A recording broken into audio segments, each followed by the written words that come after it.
తల్లి, నన్ను కన్న తల్లి నా తమ్ముడి దగ్గర నేను ఎక్కడికో, అమ్మా నేను కొన్నాళ్ళు ఒక 6 నెలల పాటు ట్రైనింగ్కి వెళ్ళిపోతున్నాను ఢిల్లీ, అందుకని నువ్వు ఒక్కదానివి ఇంట్లో ఏముంటావు, నీ కోడలు కూడా ఉద్యోగానికి వెళ్ళిపోతూ ఉంటుంది కదా, గబుక్కు నీకేమైనా అవసరం వస్తే పలికేవాళ్ళు ఉండరు, అందుకని నువ్వు ఎందుకైనా మంచిది తమ్ముడి దగ్గర ఒక 6 నెలలు ఉండమ్మా అని చెప్పి నేను మా అమ్మని మా తమ్ముడి దగ్గర దింపేసి ఒక ఆల్బమ్ ఒకటి పట్టుకుని నేను ఢిల్లీ వెళ్ళిపోయి ఒక 4 నెలలు పోయిన తర్వాత ఆ ఆల్బమ్ తిప్పి చూస్తున్నాను అనుకోండి, వంట చేస్తున్న మా అమ్మ ఫోటోయో, లేకపోతే నాకు దృష్టి తీస్తున్న మా అమ్మ ఫోటోయో, అంటే నువ్వు దిష్టి తగిలేంత అందగాడివా అని అనుకోకండి, అమ్మ గుణం గురించి చెప్పడానికి చెప్తున్నాను నేను అంతే. కాబట్టి దృష్టి తీస్తున్న ఫోటోయో నా కంట పడింది అనుకోండి, వెంటనే నాకు దృష్టి తీస్తున్నా అమ్మా అనో పేరు చెప్పి తిప్పాను. అయ్య పిచ్చమ్మా, ఎంత ప్రేమమ్మా, నాకెక్కడ దృష్టి తగిలిపోతుందో అని నేను ఇంటికి రాగానే గబగబా నాకు దృష్టి తీసేదానివా, ఎంత పిచ్చి ప్రేమమ్మా అని దృష్టి తీస్తున్న అమ్మలో నన్ను రక్షించుకోవాలన్న మా అమ్మ తాపత్రయమన్న గుణము యొక్క ప్రకాశము నా యందు ప్రచోదనమైతే నా కన్నుల నీరు నిండుతుంది తప్ప, దిష్టి తీయుచున్న అమ్మ అని ఇలా తిప్పేసి, అన్నము పెడుతున్న అమ్మ అని ఇలా తిప్పేస్తే దాంట్లో ఏమైనా మీ యందు కదలిక ఏమైనా ఉంటుందా? మీరు కొంచెం జాగ్రత్తగా ఆలోచన చేయండి. లలితా సహస్రం కూడా అంతే. మీ యందు కదలిక తేవడానికి అది పనికిరాదనుకోండి, ఒక చిలక పాటగా ఒక చిలక పలుకుగా పలకడమే దాని ప్రయోజనం అనుకోండి, దానివల్ల ఏమీ ప్రయోజనం ఉండదు అని అంత సాహసం నేను చేయలేను. ఎందుకంటే దాని ప్రయోజనం దానికి ఉంటుంది. అమ్మవారి నామాలు కాబట్టి ఒకనాడు ఆ అమ్మవారి నామముల వెనక ఉండేటటువంటి అర్థాన్ని చెప్పగలిగినటువంటి స్థితిని ఎవరికో ఇచ్చి వినేటటువంటి సౌభాగ్యాన్ని మనకు ఆ అమ్మవారే కృప చేయవచ్చు. అందుచేత దాని ఫలితం అలా ఉంటుందా అంటే ఉంటుంది, కానీ తెలుసుకుంటే ఉత్తర క్షణంలో మీ మనసు కదులుతుంది. అమ్మవారికి కావలసింది ఏమిటంటే అది, ఆ మనసు కదలాలి. నిన్నటి రోజున లలితా సహస్రనామ స్తోత్రం గురించి ప్రసంగాన్ని ప్రారంభం చేసి ఉన్నాం. లలితా సహస్రనామ స్తోత్రం వ్యాసప్రోక్తం కాదు, అది సాక్షాత్తుగా లలితాదేవి యొక్క అనుగ్రహం చేత, ఆమె యొక్క ఆజ్ఞ చేత వసిన్యాది దేవతలు పలికితే ఆ స్తోత్రం ప్రచారంలోకి వచ్చిందని, అమ్మవారే ఈ నామాల్ని ఎవరు అనుసంధానం చేస్తారో, ఎవరు ప్రతిరోజు ఈ లలితా సహస్రనామ స్తోత్రాన్ని చదువుతూ ఉంటారో వారి యందు నాకు ప్రీతి కలిగి వారికి సంబంధించిన సమస్తమైనటువంటి యోగక్షేమములను నేనే విచారణ చేస్తాను అని అమ్మవారు ఆనాడు ప్రతిన పూనిందని. కాబట్టి కలియుగంలో మనకి లలితా సహస్రనామం వంటి సహస్రనామ స్తోత్రం లభించడం కేవలం భగవంతుని యొక్క నిర్హేతుక కృపాకటాక్ష వీక్షణము తప్ప అన్యము కాదని, ఇది తల్లి యొక్క పూర్ణానుగ్రహముగా మనకి అందినటువంటి స్తోత్రరాజమని మీకు విజ్ఞాపన చేసి ఉన్నాను. మీరు ఒక విషయాన్ని ఆలోచించండి. నామము అంటే పేరు. లలితా సహస్రనామ స్తోత్రము అని ఒక మాట అంటున్నాం మనం బాహ్యంలో, అది రహస్యనామ స్తోత్రం అన్న విషయాన్ని కాసేపు పక్కన పెట్టండి. లలితా సహస్రనామ స్తోత్రము అని అవసరం అవుతుందా? ఆవిడ పేరు లలిత అయితే ఆవిడ్ని సహస్రము అంటే అనంతము అని పేరు. అసలు సంస్కృతంలో అర్థం అనంతము అని. అనంతము అంటే లెక్క పెట్టలేనన్ని. సహస్రశీర్షవదన సహస్రాక్షి సహస్రపాత్ అంటే ఖచ్చితంగా లెక్క పెట్టడానికి 1000 తలకాయలు ఉన్నది అని కాదు దాని అర్థం. అనంతమైన తలలు కలిగినది అని. అనంతమైన నామములు ఎందుకు ఉండాలి? మీరు ఒక్కసారి కొంచెం దాని గురించి విచారణ చేసే ప్రయత్నం చేయండి. ఇప్పుడు నన్ను గుర్తుపట్టడానికి మీకు ఒక నామం అవసరమైంది అనుకోండి, ఒక రూపము ఏర్పడినప్పుడు ఆ రూపాన్ని గుర్తుపట్టి పిలవడానికి మీకు ఒక నామం అవసరమైతే, నన్ను పిలవడానికి మీకు ఒక్క నామం చాలు. కోటేశ్వరరావు. కోటేశ్వరరావు అని పిలిస్తే నేను ఓయ్ అంటాను. నేను గుంటూరులో ఉన్న ఓయ్ అంటాను, బొంబాయిలో ఉన్న ఓయ్ అంటాను, లేకపోతే తిరుపతిలో ఉన్న ఓయ్ అంటాను. ఆ ఒక్క పేరు చాలు. యథార్థానికి అలా కాకుండా మిమ్మల్ని కామేశ్వరరావు అని కూడా పిలవాలని ఉందండి మాకు అన్నారనుకోండి, నేను పలకకపోవచ్చు కూడా ఒక్కొక్కసారి. ఎందుకంటే నేను నా నామంతో తాదాత్మ్యత చెందాను. కోటేశ్వరరావు అని మీరు పిలవగానే ఓయ్ అండని నాకు అలవాటైపోయింది. ఇప్పుడు మీరు నన్ను అకస్మాత్తుగా ఎప్పుడో కామేశ్వరరావు అని పిలిచారనుకోండి, నేను మీకు ఓయ్ అనకపోవచ్చు. నన్ను గుంటూరులో గోవిందరావు అని, కలకత్తాలో కాళికేశ్వరరావు అని, వెంకటాచలంలో వెళ్ళేటప్పటికి వెంకటేశ్వరరావు అని, శ్రీశైలం వెళితే పరమేశ్వరరావు అని ఇలా నన్ను పిలిచారనుకోండి, అసలు నా పేరేదో నేను మర్చిపోవచ్చు, అసలు నేను దేనికి పలకాలో మర్చిపోవచ్చు. భగవంతుడు లేదా భగవతి లేదా పరబ్రహ్మము ఒక సాకారమును దాల్చింది. అది దేవతల అదృష్టం, దేవతల వలన మనం పొందిన అదృష్టం. ఇప్పుడు ఆవిడ్ని లలిత అని పిలిచారు, సరిపోయింది.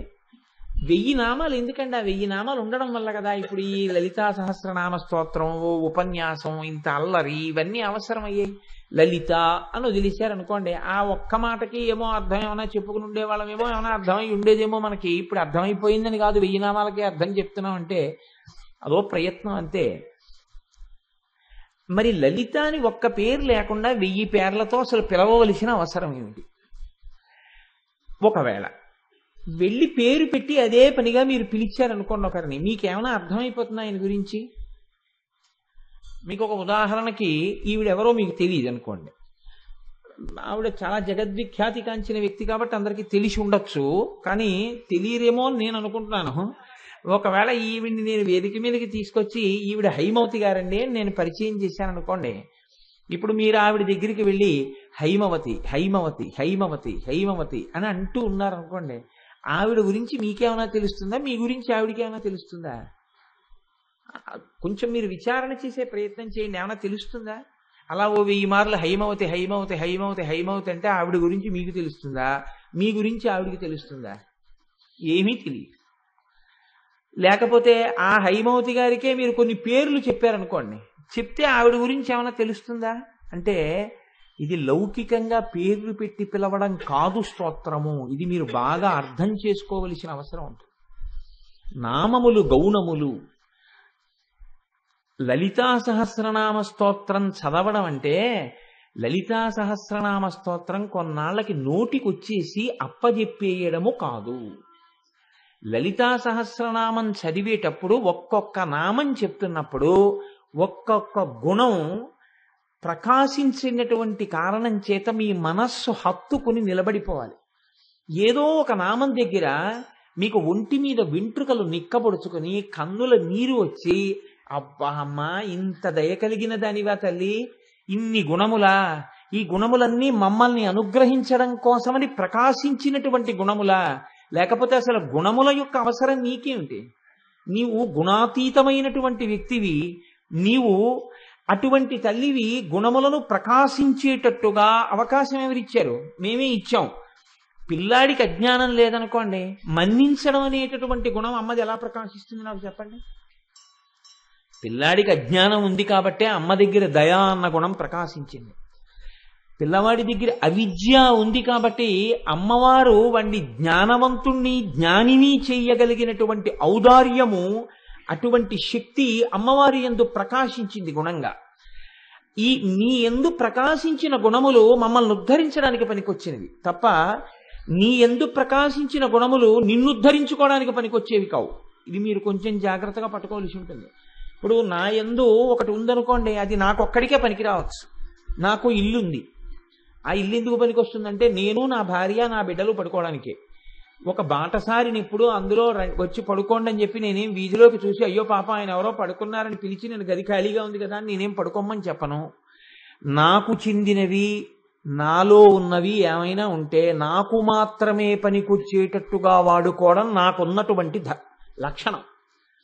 ఎప్పుడు ఏదైనా నాలో ఒక విభూతి ఉందనుకోండి, ఇది ఈశ్వరుడు నాకు అనుగ్రహించాడు కాబట్టి దీన్ని లోకపరం చేద్దాం, లోకంలో దీని వలన ప్రయోజనం పొందేటట్టుగా ఈ విభూతిని చల్లేద్దాం అనేటటువంటి త్యాగనిరతి ఏర్పడదు సాధారణంగా.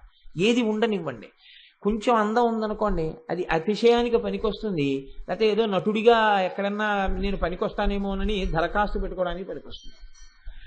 లేకపోతే ఈశ్వరుడు తిమ్మిని బమ్మిని చెయ్యగలిగినటువంటి శక్తిని ఇచ్చాడు అనుకోండి, ఏదో ఎక్కడికో వెళ్ళి దాని గురించి ఏదో తప్పు చేసిన వాడు ఒప్పు చేశాడని వాదించి రూపాయలు సంపాదించడానికి పనికొచ్చే ప్రక్రియగా పనికి రావచ్చు. మనకి ఈశ్వరుడు ఏ విభూతినిచ్చినా ఆ విభూతి చేత మనం ఏదో ఒక రకంగా సుఖాన్ని పొందడం కోసమని చెప్పి ప్రయత్నం చేసేటటువంటి అలవాటు మన యందు ఉంటుంది. అమ్మవారు ఏ గుణము లేనిదైనా అన్ని గుణములకు అతీతమైన స్వరూపమైన మనని ఉద్ధరించడం కోసం ఆవిడ గుణములను పొందుతుంది. లేకపోతే ఆవిడకి గుణములను పొందవలసిన అవసరం అమ్మవారికి లేదు. లలితా సహస్రం చదవడం అంటే అది. ఎందుకు లలితా సహస్రం చదవాలి అంటే అలా చదివేసుకుంటే ఎలా తెలుస్తుంది మీకు ఆవిడ చేసినటువంటి త్యాగమేమో, ఆవిడ చేసిన ఉద్ధరణ ఏమో, ఆమె ఏమై ఉన్నదో, ఎంతకి దిగి వచ్చిందో మీకు ఎలా అర్థం అవుతుంది? మీకు అర్థమైందనుకోండి ఒక నామం బాగా, ఆ నామం చెప్పగానే కన్నుల నీరు నిండుతుంది. నేను మీకు ఒక ఉదాహరణ చెప్తాను, మీరు ఆలోచించండి. నా తల్లి, నన్ను కన్న తల్లి, నా తమ్ముడి దగ్గర నేను ఎక్కడికో, అమ్మా నేను కొన్నాళ్ళు ఒక 6 నెలల పాటు ట్రైనింగ్కి వెళ్ళిపోతున్నాను ఢిల్లీ, అందుకని నువ్వు ఒక్కదానివి ఇంట్లో ఏముంటావు, మీ కోడలు కూడా ఉద్యోగానికి వెళ్ళిపోతూ ఉంటుంది కదా, గబుక్కుని నీకేమైనా అవసరం వస్తే పలికేవాళ్ళు ఉండరు, అందుకని నువ్వు ఎందుకైనా మంచిది తమ్ముడి దగ్గర ఒక 6 నెలలు ఉండమ్మా అని చెప్పి నేను మా అమ్మని మా తమ్ముడి దగ్గర దింపేసి ఒక ఆల్బమ్ ఒకటి పట్టుకుని నేను ఢిల్లీ వెళ్ళిపోయి ఒక 4 నెలలు పోయిన తర్వాత ఆ ఆల్బమ్ తిప్పి చూస్తున్నాను అనుకోండి, వంట చేస్తున్న మా అమ్మ ఫోటోయో, లేకపోతే నాకు దృష్టి తీస్తున్న మా అమ్మ ఫోటోయో, అంటే నువ్వు దిష్టి తగిలేంత అందగాడివా అని అనుకోకండి, అమ్మ గుణం గురించి చెప్పడానికి చెప్తున్నాను నేను అంతే.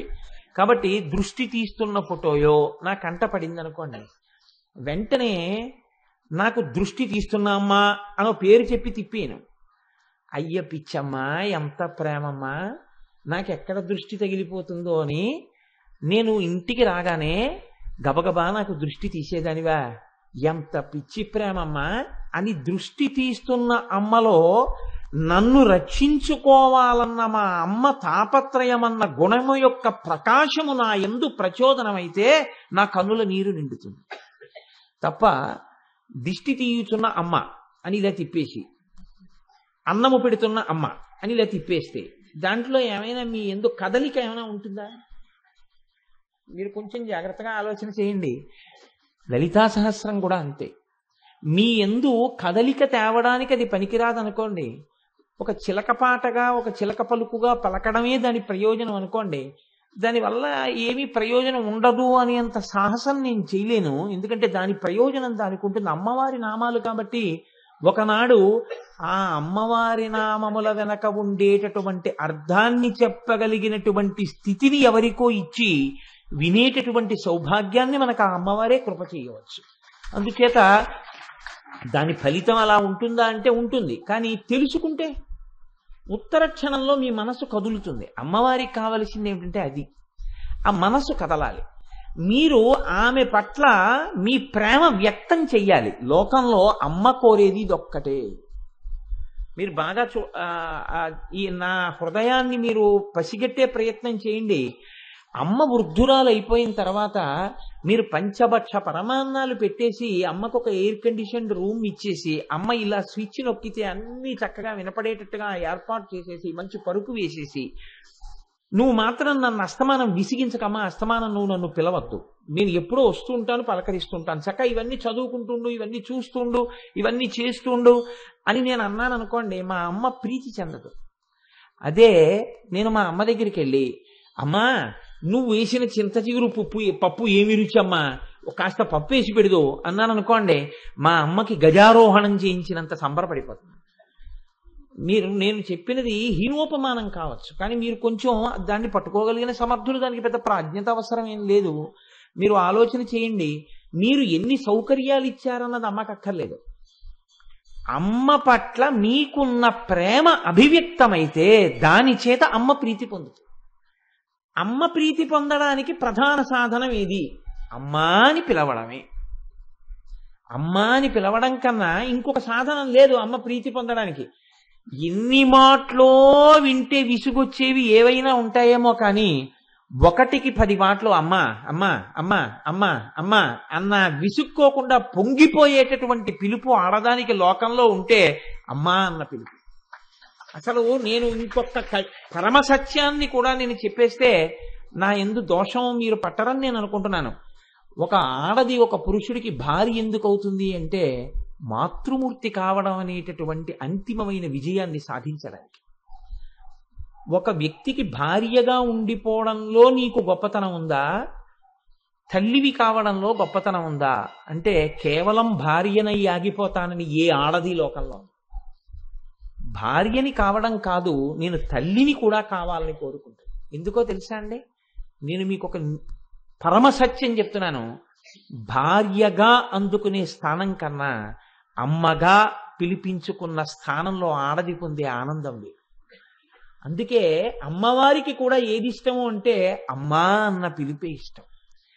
ఇది అనుభవించగలిగినటువంటి హృదయం ఉన్నవాడు మాత్రమే ఆ నామముల వెనక ఉన్నటువంటి భావాన్ని ఆ కోణంలో అల్లి చెప్పగలడు తప్ప ఆ హృదయము లేనప్పుడు ఏవేవో చెప్పగలరేమో.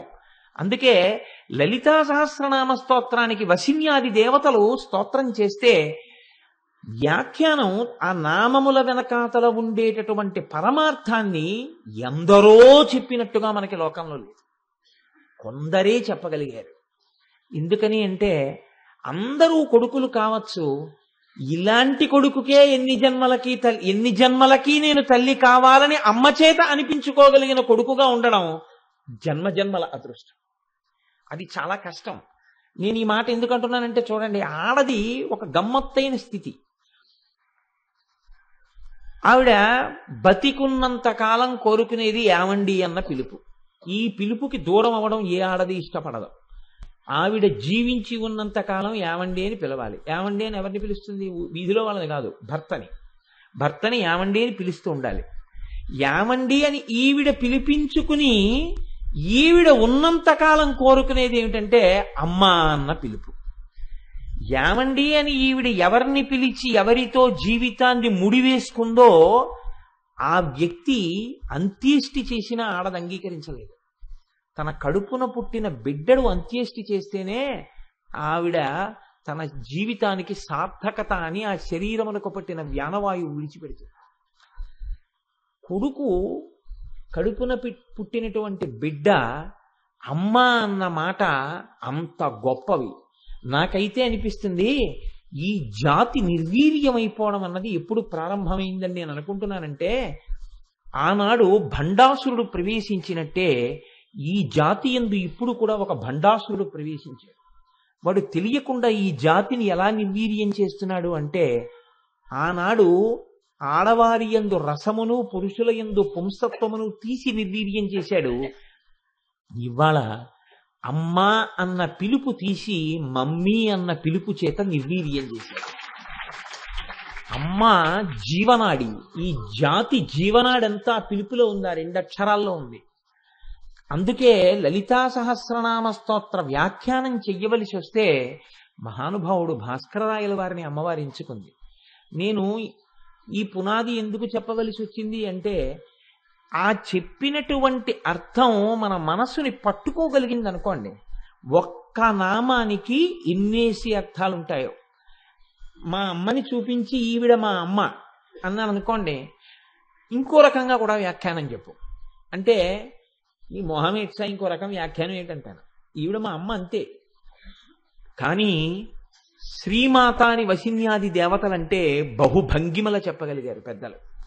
ఎలా చెప్పగలిగారు అంటే, అమ్మవారే మళ్ళీ వాళ్ళల్లోకి వెళ్ళి చెప్పిన వాళ్ళకన్నా చెప్పిన వాళ్ళ హృదయంలో ఎన్ని రకాల భావాలున్నాయో 1000 నామాలకి అన్ని భావాల్ని బయటికి తీయించింది. ఒక్కరి చేత కాదు, ఇప్పటికీ అలా అనుగ్రహిస్తూనే ఉంది అందరినో ఆ తల్లి. కనుక చూడండి, భాస్కరరాయల వారు అంతటి ఖ్యాతి పొందారు. అంతటి మహాత్ముడై లలితా సహస్రనామ స్తోత్రమునకు వ్యాఖ్యానమనందించి సౌభాగ్య భాస్కరం అన్న పేరుతో దాన్ని లోకానికి అందించారు అంటే ఆయన కారణజన్ముడై ఉండాలి. భాస్కరరాయల వారి గురించి నేను ప్రస్తావన చేయకుండా లలితా సహస్రనామ స్తోత్ర వ్యాఖ్యానం 4 మాటలేవో నామాలకి చెప్పుకుంటూ నేను వెళ్ళాను అనుకోండి, ఖచ్చితంగా నేను ఒక దోషం చేసిన వాడిని అవుతాను. అందుకే చెప్పిన మహాపురుషుడు గురించి ప్రస్తావన చెయ్యవలసి ఉంటుంది. కడుపున పుట్టిన బిడ్డ యొక్క కీర్తికి అమ్మ సంతోషించినట్టు భాస్కరరాయల వారి గురించి చెప్పుకున్నటువంటి ప్రాంతంలో అమ్మవారు ఆనంద తాండవం చేస్తుంది. అందుకే నేను ఇవాళ భాస్కరరాయల వారి గురించి 4 మాటలు చెప్పి లలితా సహస్రనామ స్తోత్రంలోకి వెళ్ళాలి అని, రేపటి రోజున భాస్కరరాయల వారి గురించి 4 మాటలు చెప్తాను అని మీతో విజ్ఞాపన చేయడానికి కారణం. పూర్వకాలంలో మన దక్షిణ భారతదేశంలోని విశ్వామిత్ర గోత్రోద్భవుడైనటువంటి గంభీరరాయల వారనేటటువంటి ఒక మహాత్ముడు ఉండేవారు.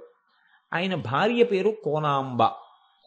అసలు విచిత్రం ఏమిటంటే లలితాదేవి ఉపాసన దక్షిణ భారతదేశంలోనే ఎక్కువగా ఉంది అనిపిస్తుంటుంది. ఎందుకంటే లలితాపీఠము అని ఒకటి ఉంది ఉత్తర భారతంలో. మనం యాత్రకు వెళ్ళినప్పుడు నాతో వచ్చిన వాళ్ళు చూశారు కూడా. అక్కడ లలితాపీఠం అన్న పీఠం ఉన్నా ఎందుచేతనో కానీ పెద్ద ప్రచారం లేదు. బీహార్లో, బెంగాల్లో కాళీ ఉపాసన ఎక్కువ. అలాగే మీరు ఇంకొంచెం గయా మొదలైనటువంటి ప్రాంతాలకు వెడితే ఇతరమైనటువంటి పేర్లతో అమ్మవారి ఉపాసన ఉంది. లలితోపాసన దక్షిణ భారతదేశంలో ఎక్కువగా కనపడుతుంది. లేదు ఉత్తర భారతదేశంలో అని నేను అనను, కానీ ప్రకటంగా కనపడేది దక్షిణ భారతదేశంలో కనపడుతుంది. దక్షిణ భారతదేశంలోని జన్మించినటువంటి వారు గంభీరరాయల వారు. వారి భార్య పేరు కోనాంబ. ఆ దంపతులకి మన భాగ్యనగరంలోనే ఒక పిల్లవాడు జన్మించాడు. ఆయనకి చిన్నతనంలో వాళ్ళు ఉంచినటువంటి పేరు బాలభాస్కర రాయలు అని ఉంచారు. ఆ బాలభాస్కర రాయలకి తండ్రి గారు గొప్ప ఉపాసనా తత్పరుడు, అమ్మవారిని నమ్ముకుని ఉన్నటువంటి వాడు. చాలా చిన్న వయస్సులోనే వాగ్దేవతా మంత్రాన్ని ఆయనకి ఉపదేశం చేశారు. ఆ ఉపదేశం ఇది ఇవాల్టి రోజున లోకంలో ఏమైపోయిందంటే, ఇది కలిపురుషుడి యొక్క ప్రభావం అని నేను అనుకుంటున్నాను. ఎంత చిత్రంగా తయారైందంటే, ప్రతి మంత్రం యొక్క శక్తి ఏమిటి అన్నది అనుభవైక వేద్యం అవుతుంది, కానీ ప్రకటనలకి అందేది కాదు. అది ఎప్పుడు లోపల అనుభవించవలసి ఉంటుంది మంత్రం యొక్క శక్తిని. ఇవాళ ఏమైపోయిందంటే మంత్రాలు ఎందుకు అనేటటువంటి స్థితి పెరిగిపోయింది. కానీ నేను మీకు ఒక పరమ సత్యం చెప్తున్నాను. నేను చాలా కాలం క్రితం ఒకానొక క్షేత్రంలో ఒక ఆయన తన కుమారుడికి అక్షరాభ్యాసం చెయ్యడానికి వచ్చి ఒక గదిలో కూర్చుని హయగ్రీవ మంత్రోపాసన తదేకంగా చేస్తున్నారు. ఆయన ఒక్క భోజనం చేయడానికి మాత్రం మధ్యాహ్నం వేళ బయటికి వచ్చి కొంతసేపు విశ్రాంతి తీసుకుని స్నానం చేసి సంధ్యావందనం చేసుకుని మళ్ళీ హయగ్రీవ మంత్రోపాసన చేస్తుండేవారు. నేను వారిని గమనించి, నేను ఏ ప్రాంతానికి వెళ్ళి వారిని దర్శనం చేశానో ఆ ప్రాంతానికి చెందినటువంటి ఒక పెద్ద ఆయన్ని అడిగాను, నేను ఎందుకండి ఇలా చేస్తున్నారు అని అడిగాను. అడిగితే, ఏమి లేదు నాయన, ఇంకొక 2-3 రోజులలో ఆయన తన కొడుక్కి అక్షరాభ్యాసం చేయబోతున్నాడు. తాను అక్షరాభ్యాసం చెయ్యడానికి ముందే తన అటువంటి శక్తిని పొంది వాడి చెయ్యి పట్టుకుని బియ్యంలో అక్షరాభ్యాసం చేయిస్తే ఆ పిల్లవాడు అటువంటి శక్తిని పొందాలని హయగ్రీవ మంత్రోపాసన చేస్తున్నాడు అన్నారు. మీరు నమ్మండి నమ్మపోండి, ఆ పిల్లవాడు ఇవ్వాల ఆయన హయగ్రీవ మంత్రోపాసన చేసి అక్షరాభ్యాసం చేసిన పిల్లవాడు ఎవరున్నాడో ఆ పిల్లవాడు ఇవాళ దేదీప్యమానమై వాడు వేదములు చదువుకుని పెద్ద పెద్ద పీఠాధిపతులు కూడా వాణ్ణి చూసి పొంగిపోయేటటువంటి స్థితికి ఆ పిల్లవాడు చేరుకున్నాడు. ఇది నేను దగ్గరగా ఒక 12 సంవత్సరాల క్రితం చూసినటువంటి సందర్భం. ఇప్పటికీ ఆ శక్తి ఉంది. చిన్నతనంలో గంభీరరాయల వారు, భాస్కరరాయల వారికి ఆ వాగ్దేవతా మంత్రాన్ని ఆయనకి అందించారు. అది ఆ మంత్రాన్ని ఉపదేశం చేసినటువంటి వేళా విశేషం. ఆ మంత్రాన్ని పిల్లవాడు అంత భక్తి శ్రద్ధలతో అనుష్ఠానం చేశాడు. ఆ అనుష్ఠించినటువంటి కారణం చేత అపారమైనటువంటి వాగ్వైభవాన్ని పొందాడు. వేదాంగములను చదువుకున్నాడు. మంచి జ్ఞాని అయ్యాడు. ఆయనకి అమ్మవారే గురుమండల రూపిణి ఒక చక్కటి గురువుని కూడా తల్లి అందించింది. ఆ గురువు నృసింహయజ్వ అని పేరు కలిగినటువంటి ఒక గురువు ఆయనకి లభించారు. ఆ గురువు గారి దగ్గర చక్కగా విద్యాభ్యాసం చేసి అన్ని తెలుసుకున్నాడు. ప్రకాశానందనాథ అనబడేటటువంటి దీక్షానామం కలిగినటువంటి శివదత్త శుక్ల అనబడేటటువంటి ఒక మహాపురుషుడు ఆయనకి దీక్షా స్వీకారం చేయించారు. ఆయన ఉత్తర భారతదేశంలో మహారాష్ట్రలో ఆయనకి ఎందరో శిష్యులు ఉండేవారు. ఆయన ఎప్పుడు మహారాష్ట్ర దగ్గర నుంచి దక్షిణ భారతదేశంలో కావేరీ నది వరకు పర్యటన చేస్తూ ఉండేవారు. ఎందరో శిష్యులు కలిగినటువంటి వారు భాస్కరరాయల వారు. ఇంతటి మహాపురుషుడు ఒకసారి ఒక చిత్రమైనటువంటి సంఘటన జరిగింది. శివాజీ మనవడి పేరు షాహురాజు. ఆ షాహురాజు దగ్గర సేనానాయకుడిగా ఉన్నటువంటి వాడు చంద్రసేన జాధవుడు. ఆ చంద్రసేన జాధవుడికి బిడ్డలు లేరు. ఆయన భాస్కరరాయల వారి యొక్క శిష్యుడు. ఒకనాడు భాస్కరరాయల వారు ఆయన రాజ్యానికి వస్తే ఆయన వెళ్లి భాస్కరరాయల వారి కాళ్ల మీద పడి నాకు బిడ్డలు లేరు అని పరితాపం చెందాడు. భాస్కరరాయల వారు అనుగ్రహించారు. నీకు తొందరలో కొడుకు పుడతాడు అని ఆశీర్వచనం చేసి భాస్కరరాయల వారు మళ్ళీ దక్షిణ దేశం వెళ్ళిపోయారు. ఆయన యొక్క ఆశీర్వచన ప్రభావం ఆ చంద్రసేన జాధవుని యొక్క భార్య గర్భవతి అయింది. ఆ తల్లికి నెలలు నిండుతున్నాయి. నిండుతుండగా దక్షిణ భారతదేశంలో భాస్కరరాయల వారి దగ్గర ఉపదేశం తీసుకుని శ్రీశైల భ్రమరాంబిక అనుగ్రహాన్ని పొంది వాక్సిద్ధిని పొందినటువంటి ఒక మహానుభావుడు నారాయణ దేవుడు అనబడేటటువంటి భాస్కరరాయల వారి శిష్యుడు ఈ చంద్రసేన జాధవుడు ఉన్నటువంటి ప్రాంతానికి వచ్చాడు. కొద్దిగా గురువులతో ప్రవర్తించకూడనటువంటి తెంపరితనంతో ప్రవర్తించాడు చంద్రసేన జాధవుడు. ఆయన దగ్గరికి వెళ్ళి నారాయణ దేవుడి దగ్గరికి, నా భార్య గర్భవతిగా ఉంది, నాకు పుత్ర సంతానం కలుగుతుందా, పుత్రికా సంతానం కలుగుతుందా అని అడిగాడు. అలవోకగా నారాయణ దేవుడు అన్నాడు, నీకు పుత్రికా సంతానం కలుగుతుంది అన్నాడు. వెంటనే చంద్రసేన జాధవుడు అన్నాడు, నా గురువులు భాస్కరరాయల వారు, ఈ వచ్చినటువంటి నారాయణ దేవుడి గురువు గారు కూడా భాస్కరరాయల వారని తెలియదు ఆయనకి. మా గురువు గారు భాస్కరరాయల వారు నాకు పుత్ర సంతానం కలుగుతుందని చెప్పారు, మీరు పుత్రికా సంతానం కలుగుతుందంటున్నారు, ఏది నిజమన్నారు. ధూర్తుడా, ఎంత పని చేశావురా, భాస్కరరాయల వారు మా గురువు గారు, వారు ఒక మాట అన్న తర్వాత జరగవలసిందే. గురుభక్తి అంటే అలా ఉంటుంది. అందుకే గురువు యందు భక్తి కలిగిన శిష్యుడి దగ్గర ఆ గురువుని నిందించి మాట్లాడకూడదు. అంతటి గురుభక్తి కలిగినటువంటి వ్యక్తి కాబట్టి నారాయణ దేవుడు అన్నాడు, మా గురువులు అంతటి ప్రజ్ఞాశాలి, ఆయన పుత్ర సంతానం కలుగుతుందన్న తర్వాత కొడుకు పుట్టవలసిందే. నేను వాక్సిద్ధి పొందినవాణ్ణి, ఆ గురువులకు శిష్యుణ్ణి, నేను పుత్రికా సంతానం పొందుతావన్నాను, నాకు తెలియదు మా గురువు గారు నీకు వరం ఇచ్చారని. తెంపరితనంతో నా గురువు చెప్పిన మాట మీద విశ్వాసంతో బతకకుండా నా చేత ఈ మాట చెప్పించావు కనుక నీకు పుత్రుడు కాక పుత్రికా కాక నపుంసక సంతానము జన్మించుగాక అని ఆయన వెళ్ళిపోయాడు. ఆ చంద్రసేన జాధవుడికి ఒక నపుంసకుడు జన్మించాడు. ఆయనకి రామచంద్రుడు అని పేరు పెట్టుకుని పాపం వాళ్ళు బాధతో పిల్లవాడిని పెంచుతున్నారు. మరికొంతకాలానికి భాస్కరరాయల వారు మళ్ళీ వచ్చారు. వస్తే ఈ చంద్రసేన జాధవుడు భాస్కరరాయల వారి పాదాల మీద పడి వేడుకున్నాడు, అయ్యా మీరు పుత్ర సంతానాన్ని అనుగ్రహించారు, కానీ నేనే తెంపరితనంతో ప్రవర్తించాను, ఇలా జరిగింది. గురువుల హృదయాలు ఎంత కోపం వస్తుందో అంత తొందరగా చల్లారిపోతుంది. అలా మనస్తత్వం ఉండకపోతే ఆయన గురువు కాడు. ఎంత కోపంగా ఉంటారో అంత తొందరగా మన్నించేస్తారు. గురువు యొక్క దీర్ఘ కోపానికి ఎవడైనా లోనైపోతే వాడికన్నా పాపి లోకంలో ఉండడు అనమాట. కాబట్టి ఆయన అన్నారు, ఎంత పని చేశావురా, బెంగ పెట్టుకోకు, నీ కొడుక్కి మళ్ళీ పురుషత్వం కలిగేటట్టుగా నేను అనుగ్రహిస్తాను. నేను సూర్యనారాయణమూర్తిని ఉపాసన చేస్తాను దక్షిణ భారతదేశానికి వెళ్ళి అని ఆయన మహానుభావుడు కర్ణాటక దేశంలో కృష్ణానది ప్రవహిస్తున్నటువంటి ఒక ప్రాంతానికి వెళ్ళి విశేషమైనటువంటి ఎండాకాలంలో దూరంగా ఒక పర్ణశాలని నిర్మాణం చేసుకుని ప్రతిరోజు కూడా తృచ విధానంతో అర్ఘ్యప్రదానం చేస్తూ సూర్యనారాయణమూర్తిని ఉపాసన చేసేవారు. రోజు కృష్ణానది వరకు నడిచి వెళ్ళి వెనక్కి వచ్చి పడుకుంటే శిష్యులు ఒక రోజున భాస్కరరాయల వారి కాళ్ళు ఒత్తుతున్నారు. ఒత్తుతూ పాదముల వంక చూస్తే ఇంతంత బొబ్బలు ఎక్కున్నాయి. గురువుగారు, ఇంత దూరం మీరు రోజు కృష్ణానది దగ్గరికి వెళ్ళి వెనక్కి వస్తున్నారు, మీ పాదములు బొబ్బలెక్కిపోయాయి. ఇది గురువు యొక్క అనుగ్రహం అంటే. తనకేమొస్తుంది, గురువుకు వచ్చేదేం లేదు. తన్ని నమ్ముకున్న శిష్యుడు తెంపరితనంతో ప్రవర్తించినా ఉద్ధరించడానికి భాస్కరరాయల వారు పడిన శ్రమ. పర్ణశాల తీసుకెళ్లి కృష్ణానది ఒడ్డున వేసుకుందాం అన్నారు. అంటే ఆయన పడుకుని అన్నారు, ఊరే మన పర్ణశాల కృష్ణానది ఒడ్డున వేద్దామన్నారు కానీ కృష్ణానదిని పర్ణశాల దగ్గరికి తెద్దామని మీరు ఎందుకు అనలేదురా అన్నారు. అంటే శిష్యులు తెల్లబోయి, కృష్ణానది పర్ణశాల దగ్గరికి ఎలా వస్తుంది గురువు గారు అని అనలేదు. ఎందుకు అనలేదు? గురువు గారి మీద నమ్మకం అటు. రేపటి నుంచి మీరు బెంగ పెట్టుకుంటున్నారు కాబట్టి నేను కృష్ణానదికి వెళ్ళను, కృష్ణానదిని ఇక్కడికి పిలుస్తానన్నారు. ఉదయం లేచి సంధ్యావందనం చేసి సూర్యనారాయణమూర్తిని పిలిచారు. మహానుభావుల యొక్క ఉపాసన బలం సూర్యనారాయణమూర్తి నడిచొచ్చి ఎదురుకుండా నిలబడ్డాడు. ఏం కావాలి భాస్కరరాయల వారు అన్నాడు. కృష్ణానదిని దారి మళ్లించి ఇలా పంపు అన్నారు.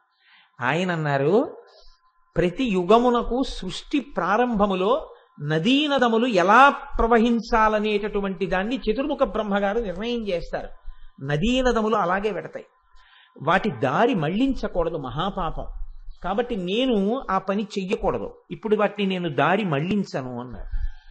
వెంటనే భాస్కర్ రాయల వారు అన్నారు, నేను ఉపాసన చేసి నిన్ను పిలిస్తే వచ్చి నిలబడి నా కోరిక తీర్చకపోతే లోకంలో ఇక నీకు ఆరాధన లేకుండా నేను నిన్ను శపించి నీ ఉపాసన శాస్త్రములన్నింటినీ కూడా నశించిపోయేటట్టు చేస్తానన్నారు.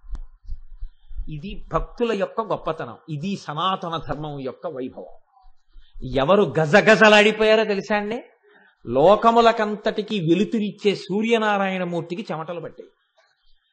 భాస్కర రాయల వారు, మీరంతా ఆగ్రహించకండి, కృష్ణానది ఎందుకు రావాలి మీ పర్ణశాల ముందుకి?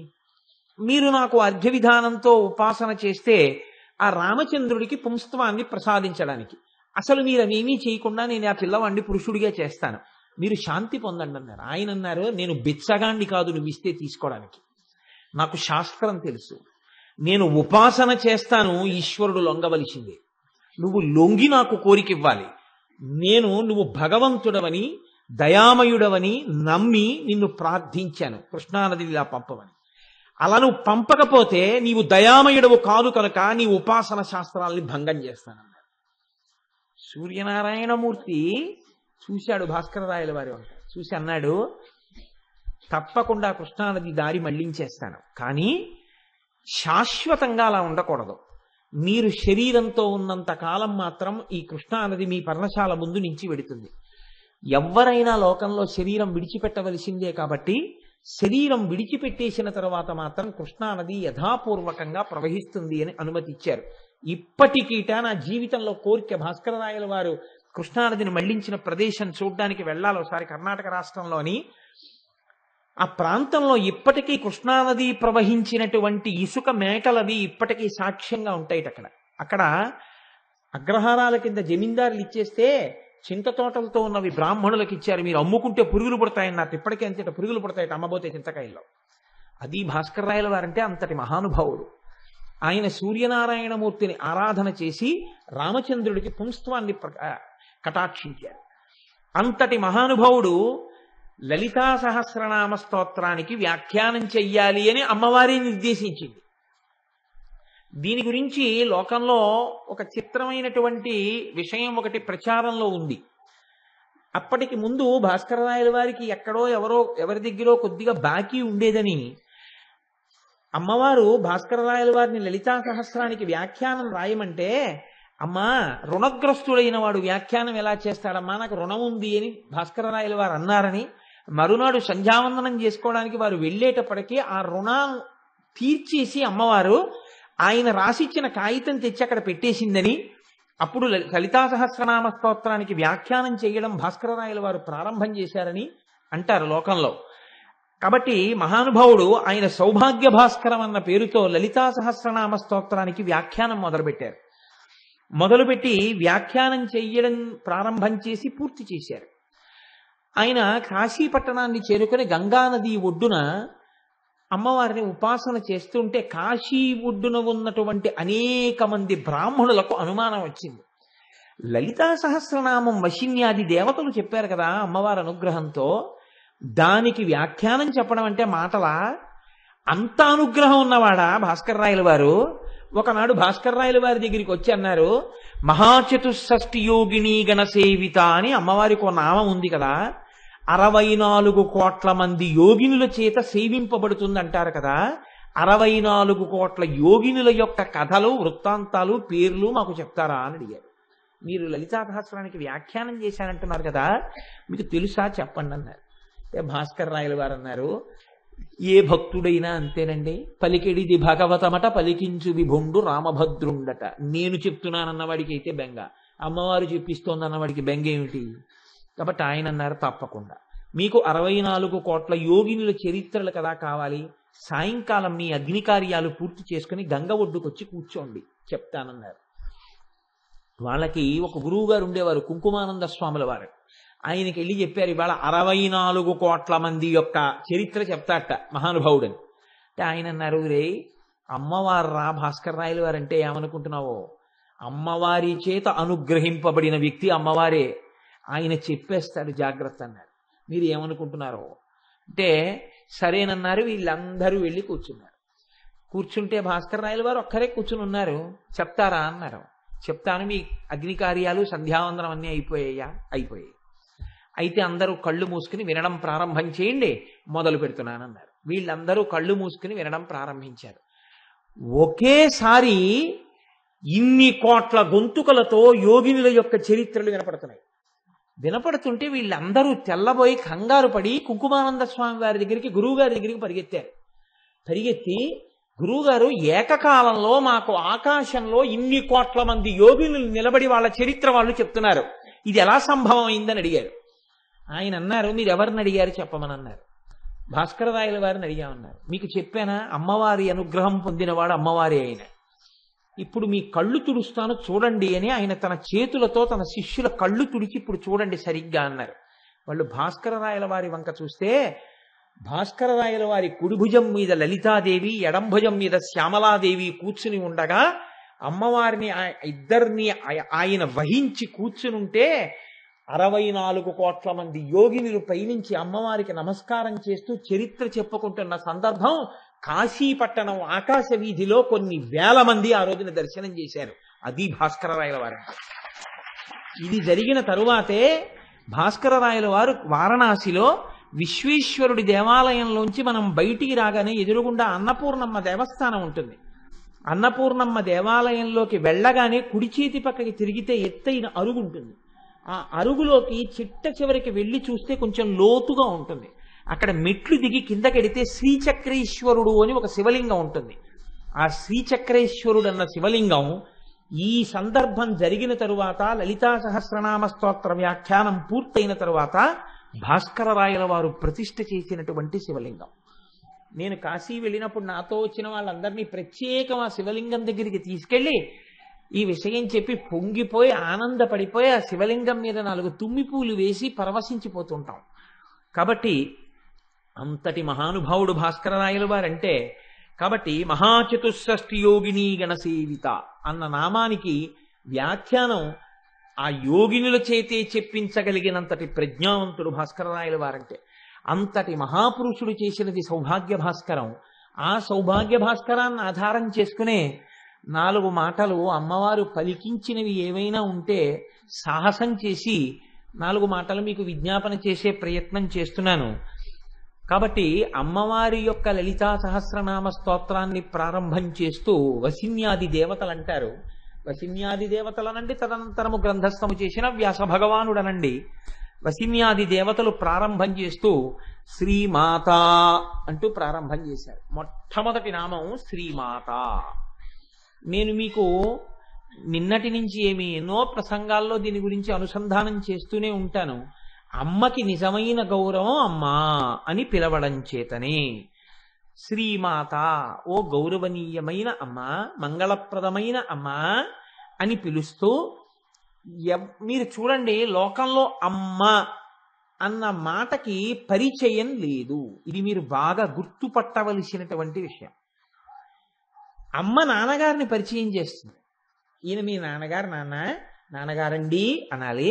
అమ్మ నువ్వు అన్నట్లే పిల్లాడు ఏమంటాడంటే నాన్న నువ్వు అంటాడు. అంటే అమ్మ అంటుంది తప్పు. అమ్మ నువ్వు అనొచ్చు, నాన్న నువ్వు అనకూడదు, నాన్నగారండి మీరు అనాలి. అలాగే అంటాడు. వీడేం చేస్తాడు, కొన్నాళ్ళు పోయిన తర్వాత తండ్రి సుశీల ఇలా రా అంటాడు.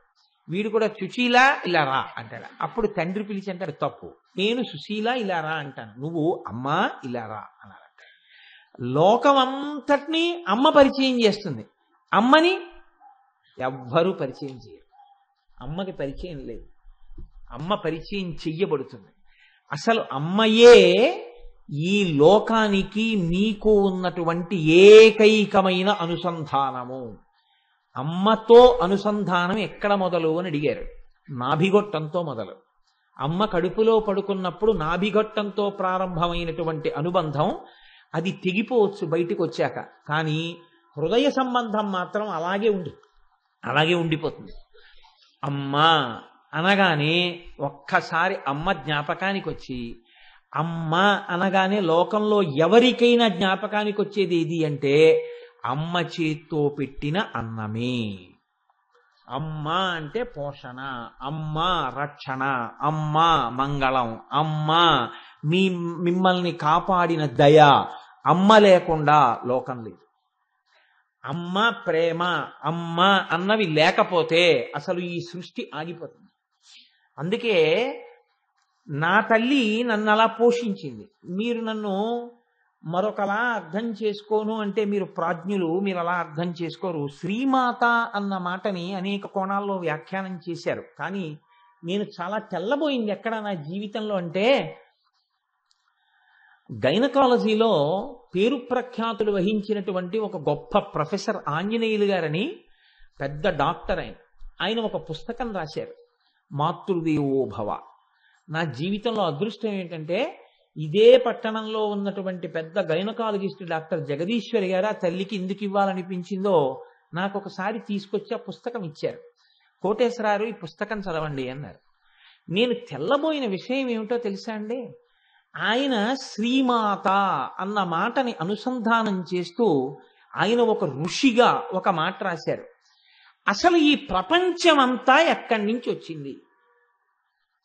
ఈ ప్రపంచమంతా మొదటి కదలిక ఏర్పడడానికి ఎక్కడ ప్రారంభము అంటే తండ్రి వీర్యమునందు. మీరు నన్ను విశాల హృదయంతో అర్థం చేసుకోండి. నేను ఏమి అక్కర్లేని ప్రస్తావనలు చేయడం లేకపోతే అసంబద్ధమైన మాటలు మాట్లాడడం ఇంత పరమ పవిత్రమైన వేదిక మీద నా లక్ష్యం కాదు.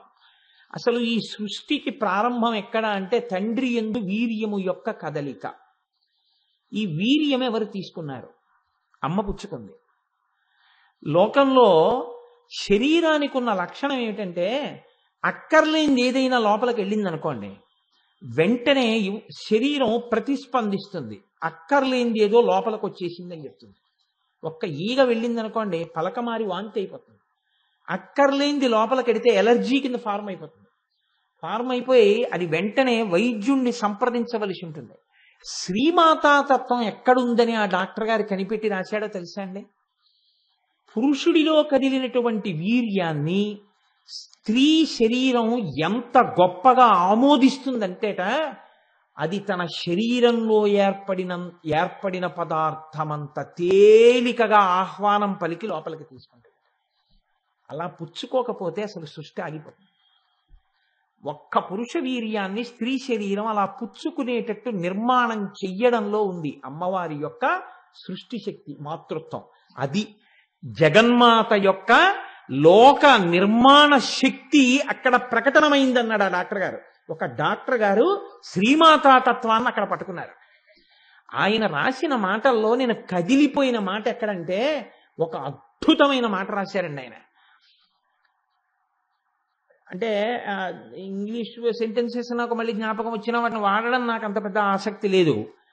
తల్లి శరీరం ఉన్నప్పటికీ బిడ్డ పెరగడం అనేటటువంటిది, పిండం పెరగడం అనేటటువంటిది తల్లి యొక్క శరీరంలో ఇంకా ఏ ఇతర భాగమునందైనా జరగవచ్చా అంటేట, తల్లి శరీరంలో పిండం పెరగడానికి ఇంకా ఏ అవయవం దగ్గర ఉన్నటువంటి ఏది అంగీకరించదు. పిండం పెరగడం అంటే పిల్లవాడు పూర్తిగా తయారైపోయేంత వరకు పెరగాలి. పూర్తిగా తయారైపోయేంత వరకు పెరగాలి. లోపల పిల్లవాడు నొక్కుడు పడిపోకూడదు, తల్లి శరీరం పిట్లిపోకూడదు. అలా పెరగాలి. పిల్లవాడు బయటికి వచ్చిన తర్వాత మళ్ళీ అలా సంకోచం అయిపోవాలి. పగిలి ముందు ఆ నీరు పెద్ద ప్రవాహం కింద వెళ్ళి కడుగుతుంది పిల్లవాడు బయటికి వస్తుంటే. అప్పుడు వాడు జారుతాడు కిందకి. ఏమి తల్లి, ఏమి జగన్మాత, ఏమి జగదంబ, ఏమి శ్రీమాత. ఒక గైనకాలజిస్ట్ దర్శనం చేశారు. ఇదయా అమ్మవారంటే. నేను ఇంతకాలం గైనకాలజీ ప్రొఫెసర్గా వర్క్ చేసిన తరువాత ప్రతి స్త్రీ యొక్క ఊంబునందు శ్రీమాత ఎలా ఆవహించి ఉన్నదో, ఎలా లోపల యోగి తయారవుతున్నాడో నేను చూసి పొంగిపోతున్నానని రాసుకున్నాను. నాతో నేను ఒక డాక్టర్ని పొగడాలని చెప్తున్నానని మీరు అనుకోకండి. నాతో ఆ తల్లి జగదీశ్వరి గారు ఒకసారి అన్నారు, కోటేశ్వరారు పెద్దదాన్ని అయిపోయానండి, ఎన్నో పురుళ్ళు పోశాను, ఎంతమంది పిల్లల్లో ప్రసవం చూశాను, అయినా ఇంకా పురుళ్ళు పోస్తున్నాను, ఇంకా వైద్యం చేస్తున్నాను అంటే డబ్బుల కోసం కాదు కోటేశ్వరారు. ఏమిటో తెలుసా అండి నాకున్న గొప్ప శక్తి? 9 నెలలు అమ్మ కడుపులో ఊపిరి పోసుకున్నటువంటి యోగి బయటికి వచ్చినప్పుడు ఆ అమ్మ కూడా చూడకముందు వాణ్ణి చూసే భాగ్యం నాకొక్కదానికి. భగవంతుడు నాకు వైద్యురాలిగా ఈ విభూతినిచ్చినందుకు అటువంటి యోగులను ఎంతమందిని దర్శనం చేస్తున్నానో ఆ దర్శనం చేసేటటువంటి నా వైభవం ఆగిపోకూడదని ఇప్పటికీ నేను అది చేస్తూనే ఉన్నాను కోటేశ్వరారు. డబ్బుల కోసం కాదండి అన్నారు. అబ్బా తల్లి ఏమి సంస్కృతమ్మా, ఏమి వైభవం అమ్మా, పొంగిపోయిన తల్లి అన్న మాటకి. కనుక చూడండి, ఎవరు నిర్మాణం చేశారు ఇదంతా? ఏ తల్లి ఈ లోకంలో ఇంతమంది జన్మించడానికి ఇంతమంది స్త్రీల యొక్క ఉపాధుల యందు అంత మార్పు చేస్తోంది? ఆ తల్లి శ్రీమాత. ఆ తల్లి అనుగ్రహం ఒక్క క్షణం లోపల ఉండగా లోపించి ఉంటే ఇవాళ ఇలా చూపించుకోవడానికి మనం లేవు. లోపల పసిగుడ్డుని కాపాడి అంత జాగ్రత్త చేసిన తల్లి మా అమ్మ.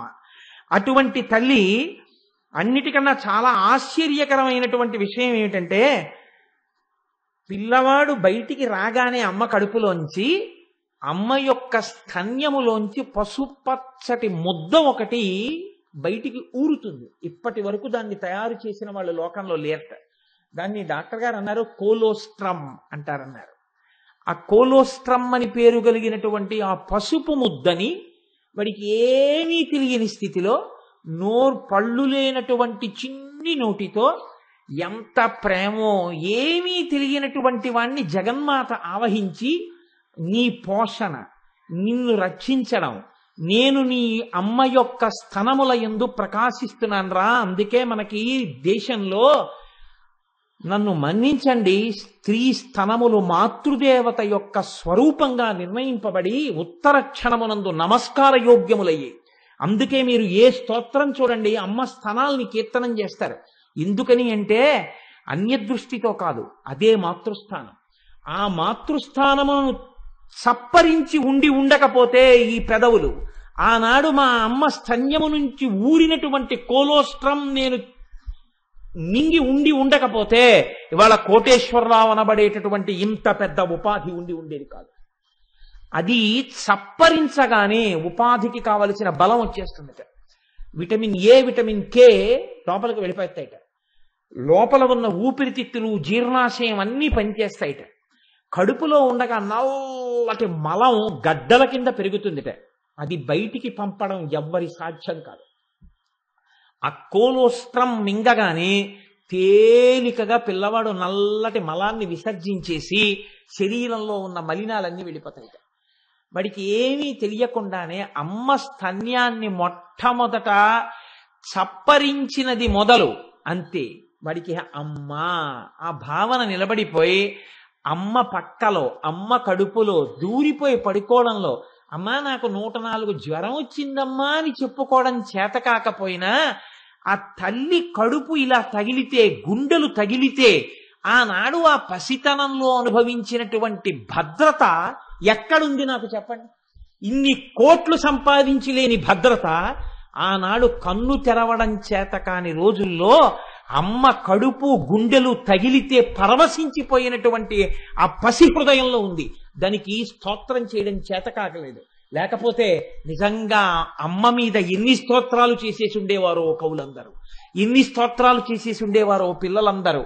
అందుకే అటువంటి అమ్మతనం ఎక్కడుందో అదంతా శ్రీమాతా తత్వమే. ఇది మనుష్యుల యందు కాదండి. ఆశ్చర్యం ఎక్కడుంటుందంటే, నేను ఒక్కొక్కసారి మా బాల్కనీలో నిలబడి చూస్తూ ఉంటాను. ఒక పంది 15 పిల్లలు 20 పిల్లల్ని కంటుంది. అది నడిచి వెళ్ళిపోతూ ఉంటుంది. వెళ్ళిపోతూ పెంట కుప్పలో పారేసినటువంటి వ్యర్థ పదార్థాల్ని, పిల్లలు రోడ్ల పక్కన విసర్జించినటువంటి మలాన్ని తింటూ ఉంటుంది. తిని అది పాలుగా మార్చి తన పిల్లలకి ఇస్తుంది. ఇంటి పంది పిల్లలు అది పెంట తింటుంది. ఇవి నడిచి వెళ్ళిపోతున్నటువంటి అమ్మ ఇంతమంది పిల్లల్ని కంటుందనుకుందో ఏమో నా తల్లి. అన్ని పితుకులు ఉంటాయి దానికి. ఏదో పెద్ద దీపావళి పండగ నాడు పెట్టిన దీపాల తోరణంలాగా ఇన్ని పితుకుల్ని ఇన్ని పంది పిల్లలు చప్పరించి తాగేస్తుంటాయి. ఇన్ని పాలు చేయడానికి అందరూ విసుక్కుంటున్నా అది మాత్రం పెంట కుప్పల్లో ఉన్న పెంట తిని అది పాలిస్తుంది. చిత్రం ఏంటంటే, నేను మార్నింగ్ వాక్ వెళ్ళొచ్చి చూస్తూ ఉంటాను. చిన్న కుక్క పిల్ల తరిమితే పెద్ద పంది పరిగెడుతుంది. పిల్లలున్న పంది పెద్ద కుక్క అటుగా వెడుతుంటే ధైర్యంగా నిలబడి దాని మీద తిరగబడుతుంది. ఎక్కడి నుంచి వచ్చింది ఆ బలం? అంటే పిల్లల్ని కుక్క ఎత్తుకుపోతుందేమో అని దాని ఆరాటం. ఎంత బెంగో ఆ పిల్లల్ని కాపాడుకోవాలని. అది పంది కావచ్చండి, అది కుక్క కావచ్చు, అది పిల్లి కావచ్చు, కానీ దాని పిల్లల్ని అది రక్షించుకునేంత వరకు ఎవరు నేర్పారు, ఎవరు పరిచయం చేశారు? ఇవి నీ పిల్లలు నువ్వు పాలి అని ఎవరు నేర్పారు? అంతే, దాని శరీరం నుంచి పాలు స్రవించాయి. ఇది శ్రీమాత. ఎక్కడ ఉంది శ్రీమాత అని చెప్తారు? శ్రీమాత అన్న మాట లలితా సహస్రనామ స్తోత్రం నేనంటాను. ఈ ఒక్క నామం చాలదా మీ హృదయం పరవశించిపోవడానికి? అమ్మవారి వంక చూసి శ్రీమాత అని పిలవడానికి భయం ఎందుకు? ఏమిటో ఉపాసన ఏమిటి? అమ్మవారిని ఉపాసన చేస్తే అదైపోతుంది, ఇదైపోతుంది, ఇలా చెయ్యాలి, ఇలా నైవేద్యం పెట్టాలి. ఎవరు చెప్పారు? నువ్వు ఏ నైవేద్యం పెడితే మీ అమ్మ నీకు పాలిచ్చింది? నువ్వు మీ అమ్మ పాలు తాగావా? నువ్వు నైవేద్యం పెడితే మీ అమ్మ నిన్ను రక్షించిందా? ఎవ్వరికీ లేనన్ని భయంకరమైన విషయాలు అమ్మవారి ఉపాసనలో మీరు ఎందుకు చెప్తారు? చేతకాని మాటలు చెప్పి పిల్లల్ని భక్తుల్ని పాడు చేయకూడదు. అమ్మని అమ్మగా చూడడం వస్తే అమ్మవారంత గొప్పది లోకంలో లేదు. అమ్మయే అమ్మవారు. మీరు అమ్మగా అమ్మవారిని చూడండి, అమ్మతనం అంతటితో మిమ్మల్ని ఆవిడ రక్షిస్తుంది. అమ్మని మగవాడిగా చూస్తేనే దోషం. నేను మగవాణ్ణి అన్న భావనతో అమ్మని చూస్తే ఏ అమ్మ క్షమించదు. అమ్మవారైనా అంతే. మీరు కొడుకుగా నిలబడి నమస్కారం చేయండి, మిమ్మల్ని ఆదుకోవడానికి అమ్మ ఎప్పుడూ సిద్ధం. మన వేదం మనకేం నేర్పింది అంటే మాతృదేవో భవ. ముందు నమస్కారం అమ్మకే. ఎందుకని? సృష్టికర్త ఆవిడ. మీకు గర్భాలయం ఆవిడిచ్చింది. బయటికి వచ్చిన తర్వాత పాలు పట్టింది సృష్టికర్త, స్థితికర్త, ప్రళయకర్త. ఆవిడ నిద్ర పుచ్చింది మిమ్మల్ని. నిద్ర స్వల్పకాలిక లయం. కాబట్టి సృష్టికర్త, స్థితికర్త, ప్రళయకర్త ముగ్గురు అమ్మలో ఉన్నారు కనుక అమ్మయే మొదటి దైవం. కాబట్టి మాతృదేవో భవ. అమ్మ కన్నా గొప్ప గురువు లోకంలో ఉండడు. నేను చదివిన పుస్తకం మీరందరూ వీలైతే బాగా చదువుకున్న వాళ్ళు కాబట్టి ఆ పుస్తకం ఎప్పుడైనా చదవండి. నేను ఆ పుస్తకం మీద ఎన్ని ప్రసంగాలు చేయగలుగుతాను. మీరు అందులో ఆయన ఒక చాప్టర్ రాశారండి ప్రత్యేకంగా. అందులో ఆయన ఒక మాట రాశారు. భారతీయ పురాణాల్లో నారదుడు వచ్చి ప్రహ్లాదుడు కడుపులో ఉండగా లీలావతికి విష్ణుతత్వం చెప్తే లోపల కొట్టాడంటే ఏదో అంటారు. పరమసత్యం అని రాశారు. పరమసత్యం. అమ్మ కడుపుతో ఉన్న దగ్గర నుంచి ఏది వింటుందో పిల్లలు అటువంటి వాళ్లే పుడతారు. అమ్మ కడుపుతో ఉన్న దగ్గర నుంచి ఎటువంటివి తింటుందో అటువంటి వాళ్లే పుడతారు. అమ్మ కడుపుతో ఉన్న దగ్గర నుంచి ఏవి చూస్తుందో అటువంటి వాళ్లే పుడతారు. ఇవాళ జాతి నిర్వీర్యం ఎక్కడైపోతోందంటే విపరీతమైన రజోగుణ తమోగుణ ప్రకోపం కలిగినటువంటి, ఇక నేను పూర్తి చెయ్యక్కర్లేదు, వాటి వలన వచ్చేస్తాను. కాబట్టి శ్రీమాత అమ్మ తాను సృష్టికర్త అయి, స్థితికర్త అయి, ప్రళయకర్త అయి ఆ అమ్మ నిన్ను పోషిస్తోంది. కాబట్టి మొట్టమొదటి నమస్కారం ఎవరికి? మాతృదేవో భవ. అసలు ఇది కడుపులో ఆనందం పెరిగిపోయిన వాళ్ళు అన్నారు, నేను మా అమ్మనే అమ్మ అని పిలిచిన అమ్మ, నేను మా అమ్మని పిలిచానని నన్ను పక్కన పెట్టేయద్దు సుమా అన్నారు. నువ్వు మీ అమ్మని కదురా అమ్మ అని పిలిచావు, నన్ను పిలవలేదుగా అమ్మ అని అంటావేమో. అమ్మ అలా అనుకోకు. అమ్మా అయ్యా అతంచు ఎవ్వరిని నేనన్నను శివా నిన్నేను సుమి, నీమది తల్లిదండ్రులటంచున్ చూడగాబోకు, నాకిమ్మై తల్లియు తండ్రియున్ గురుడు నీవే కాక, సంసారపుం చిమ్మం-చీకటి కప్పకొండ కనుమా శ్రీకాళహస్తీశ్వర అంటాడు దుర్జటి. నేను ఎవ్వరి దగ్గరికైనా వెళ్ళి ఏమ్మా అంటే వెంటనే నేను మా అమ్మ పార్వతీదేవినే పిలిచినట్టు, నేను ఏమయ్యా అంటే నేను నా తండ్రి పరమశివుణ్ణే పిలిచినట్టు. అంతేకాని నేను అమ్మా అమ్మా అని ఎవరినో పిలిస్తే నువ్వు వాళ్ళని పిలిచావని అనకు తండ్రి, నేను అమ్మా అన్నప్పుడల్లా మా అమ్మనే పిలుస్తున్నానన్నారు. ఏమయ్యా ఈ అమ్మ అయితే అన్నం పెట్టిందయ్యా నీకు, ఈ అమ్మ అయితే పాలిచ్చింది, జగదంబ ఏమిచ్చిందయ్యా నీకు, జగదంబ ఏమన్నం పెట్టింది అంటారేమో. పేరాల భరత శర్మ గారు పొంగిపోయారు మహానుభావుడు. శారదానంద లహరితో ఆయన అంటారు, ఒక్కడు ఏనుగుముఖంబునను మరొక్కడు ఆరుముగాలతోడ నీ అక్కున పాలుద్రావా, జగమంతయు బిడ్డలు కన్న తల్లి నేడెక్కడ నుండి చేపెదకో, ఇనగోళము చంద్రగోళమున్ తక్కక నీయురంబునను తల్పకయున్న అహర్నిశల్ సతీ అన్నారు.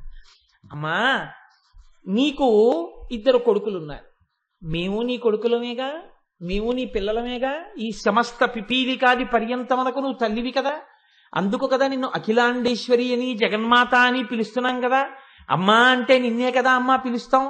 అమ్మా మరి నువ్వు ఇద్దరు పిల్లలకే పోషిస్తున్నావే, ఒకడేమో ఏనుగు ముఖంతో ఉన్నాడు, వాడేమో ఎడమ తొడ మీద కూర్చున్నాడు, ఒకడేమో 6 ముఖాలతో ఉన్నాడు, వాడేమో కుడి తొడ మీద కూర్చున్నాడు. వీళ్ళిద్దరూ నీ 2 స్తన్యాలు తాగుతున్నారు పిల్లలని. ఒకడికి పొట్ట ఏనుగు తలకాయ కాబట్టి ఏనుగు పొట్టే, అది అప్పటికి నిండుతుందమ్మా పాలతో, ఇది నిండే లోపల జీర్ణం అయిపోతుంటాయి. ఇంకొకడు పోన్లేరా ఇమ్మయ్య తాగేశాడు అందానా ఉండు ఒక్క ముఖమే అయిందని 2వ ముఖంతో మొదలెడతాడు. 6వ ముఖం పూర్తయ్యేటప్పటికి మొదటి ముఖానికి ఆకలేసిందని మళ్ళీ మొదటి ముఖం పెడతాడు. అమ్మా ఒక్కడు ఏనుగు ముఖం మూలను, మరొక్కడు 6 ముఖాలతోడ నీ అక్కున పాలు త్రావ జగమంతయు బిడ్డలు కన్న తల్లి. అమ్మ నీకు వాళ్ళిద్దరే కాదుగా పిల్లలు, మేమందరం ఉన్నాం. మంచి వేసవకాలంలో రైలు దిగి ఇంకొక 5 నిమిషాలే రైలు ఆగుతుంది, వెళ్ళిపోతుంది. పరిగెత్తుకుంటూ వెళ్ళి కూలర్ దగ్గరికి పాపం ఎవరో ఒక ఆయన ఒక గుక్కడు నీళ్లు తాగుదాం అనుకున్నాడు.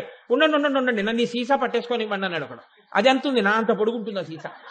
దాంతో అలా పడుతున్నాడు, సన్నటి ధార అలా పడుతోంది, ఆఖరికి నిండుతోంది. అమ్మయ్యా తాగచ్చు అనుకున్నాడు, ఈ చేత్తో తీసి జేబులోంచి తీసి ఇంకోటి ఎట్టాడు, ఎప్పటికీ నిండేను.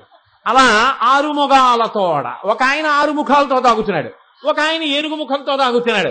అమ్మ మాకెప్పుడు ఎడతావన్నావు, మాకెప్పుడు ఇస్తావు పాలు, మమ్మల్ని ఎప్పుడు ఉద్ధరిస్తావు, మరి అమ్మా అని మేము పిలుస్తున్నాం కదా అంటే అమ్మవారు అందుట ఆగండి, ఇలా వరుస క్రమంలో పిల్లలందరికీ అన్నం పెట్టడం నాకు అలవాటు కాదు, ఆకలిగానే అన్నం పెట్టేస్తాను. అందుకే మీ అందరికీ అన్నం పెట్టేయడానికి ఇవాళ నుంచి నేనేం చేస్తానో తెలుసా, ఇనబంబము చంద్రబింబము తక్కకని యురంబునను దల్పకయున్న అహర్నిశల్ సతి.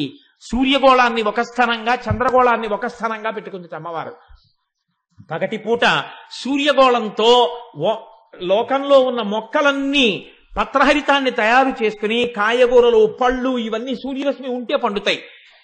అమ్మ పెట్టింది కదా అని శుభ్రంగా తినేసి, అమ్మ లేనప్పుడు కజ్జికాయలు తినేసి తొక్కుడుండలు తినేసి అమ్మ కడుపు నొప్పి అంటే మళ్ళీ మంది ఎవరు ఇవ్వాలి, అమ్మే ఇవ్వాలి. రాత్రి వేళ 2వ స్థానంలో చంద్రుడితోటి ఔషధులను ప్రకాశింపజేసి మందులు ఇస్తోందిట. అమ్మా ఈ రెండింటితోటి మమ్మల్ని అందరినీ పోషిస్తున్నావు కదమ్మా, మా అమ్మ నువ్వే అమ్మా అన్నారు పేరాల భరత శర్మ గారు. అమ్మాయి ఎంత గొప్పదానివమ్మా, ఒక్కడు ఏనుగు ముఖంబులను మరొక్కడు 6 ముఖాలతోడ నీ అక్కున పాలు ద్రావా జగమంతయు బిడ్డలు కన్న తల్లి. నేడెక్కడ నుండి చేపెదకో ఇనబంబము చంద్రబింబము తక్కక నీ యురంబునను దల్పకయున్న అహర్నిశల్ సతీ అన్నారు. ఇక్కడ భాస్కరరాయల వారు అన్నారు, లోకంలో ఒక తల్లికి తండ్రికి జన్మించిన తరువాత బిడ్డడు ఆ తల్లిని అమ్మా అమ్మా అమ్మా అని పిలుస్తాడు. అమ్మ ఎన్నేళ్ళు వచ్చినా వాడి కడుపే తడుగుతుంది, వాడికి ఇంకా పెట్టాలి, వాడు ఇంకా బాగా తినాలి, వాడు బాగా ఆరోగ్యంగా ఉండాలి తప్ప వీడు అమ్మా నేను సన్యాసం తీసేసుకుంటానమ్మా అన్నాడు అనుకోండి, అమ్మో నిన్ను చూడకుండా నేను ఉండగలనానన్నా అంటుంది తప్ప ఏ తల్లి పిల్లాడిని సన్యాసం తీసేసుకోమనో అడవిలకు వెళ్ళిపోయి తపస్సు చేసేసుకోనో అంత తొందరగా ఏం అంగీకరించదు. శంకరాచార్యుల వారిని కన్న తల్లి అంగీకరించలేకపోయింది ఆర్యాంబ. అంత తేలిక అమ్మ మనసు బిడ్డన్ని విడిచిపెట్టి ఉండడం అంటే అంత తేలికేం కాదు. కాబట్టి ఏ తల్లి ఇంక నేను జన్మ లేకుండా చేసుకోవడం కోసమని తురీయాశ్రమానికి వెళ్ళిపోతానంటే అంగీకరించి అంత ఔదార్యంగా పంపించి మళ్ళీ అమ్మా నాన్న అని పిలవవలసినటువంటి అవసరం లేని రీతిలో వేరొక జన్మ ఎత్తవలసిన అవసరం లేని ఉపాసన చేస్తానంటే పిల్లాన్ని ఏ అమ్మ పంపిస్తుంది? ఎంతసేపు తన కొడుకుగా ఉండమని అడుగుతుంది. కానీ ఈ అమ్మ ఏం చేస్తుందిట, ఒక్కసారి శ్రీమాత అని పిలిస్తే శివజ్ఞానం ఇచ్చేస్తుంది. శివజ్ఞానం దొరికిందనుకోండి ఏమవుతుంది అంతే, ఒక్కసారి వేదము చేత ప్రతిపాదింపబడినటువంటి సమస్త జ్ఞానము కరతలామలకం అవుతుంది, తను జ్ఞాని అవుతాడు. ఆ జ్ఞానము కలగగానే ఇక మళ్లీ పుట్టవలసిన అవసరం లేకుండా పునరావృత్తి రహిత శాశ్వత శివ సాయుధ్య స్థితిని పొందేస్తాడు. మిగిలిన అమ్మల్ని అమ్మా అమ్మా అమ్మా అంటే వాళ్ళు ఇంకా నాన్న నువ్వు నన్ను అమ్మా అమ్మా అంటూనే ఉండాలంటారు. ఈ అమ్మనో అమ్మా అని పిలిస్తే ఇక మళ్ళీ వేరొక జన్మలో అమ్మా అని ఎవరిని పిలవవలసిన అవసరం లేని రీతిలో మోక్షాన్ని ఇస్తుంది. కాబట్టి అమ్మా నువ్వు శ్రీమాత, నువ్వు ఇంత గొప్పదానివమ్మా, ఇహ సంసార క్లేశం ఉండదు నిన్ను పిలిచిన వాడికి. అందుకే ఇది తెలిసి చెయ్యండి తెలియక చెయ్యండి అంతే ఆ శక్తి. జ్ఞాన సంబంధర్ని చిన్న వయస్సులో ఉండగా తండ్రి గారు అక్కడ మంటపంలో కూర్చోబెట్టి స్నానం చేయడానికి ఎడుతున్నారు. నానా నానా అని వాడు ఏడుస్తున్నాడు. ఉరే నేను వెళ్ళి స్నానం చెయ్యడానికి మునక వేసినప్పుడు నీకు భయం వేస్తే అదిగో గోడ మీద ఉన్నారే ఇద్దరు పార్వతీ పరమేశ్వరుల యొక్క మూర్తులు చెక్కబడి ఉన్నాయి, వాటిని చూపించన్నాడు. ఆవిడ అమ్మ, ఆయన నాన్న. ఇంట్లో అమ్మ, ఇక్కడ నేను ఉన్నాం కదా, నీకు నాకు వీళ్ళకి అందరికీ అమ్మా నాన్న వాళ్ళు. అమ్మా అంటే మీ అమ్మ పలుకుతుందా? నానా అంటే పలుకుతారా? అంతకన్నా అమ్మా అని నువ్వు ఆర్తితో పిలవాలి, కానీ పరుగు పరుగున వస్తుంది. మీ అమ్మ ఇక్కడి నుంచి పిలిస్తే వినపడకపోవచ్చు మీ అమ్మకింటికి, కానీ ఈ అమ్మని నువ్వు ఆర్తితో లోపల అమ్మా అన్నా సరే వచ్చేస్తుందిరా. నీకు భయం వేస్తే ఆవిడ పిల్లన్నాడు. అది పసి హృదయం అండి, నమ్మేసింది. నమ్మకంలో ఉంది ఏదైనా. నమ్మని వాడికి ఎంత చెప్తే మాత్రం ఉపయోగం ఏముంది? కాబట్టి వెళ్ళాడు, స్నానం చేద్దామని నీటిలో ములిగాడు. అమ్మో తండ్రి నీటిలో మునిగిపోయాడని భయం వేసింది.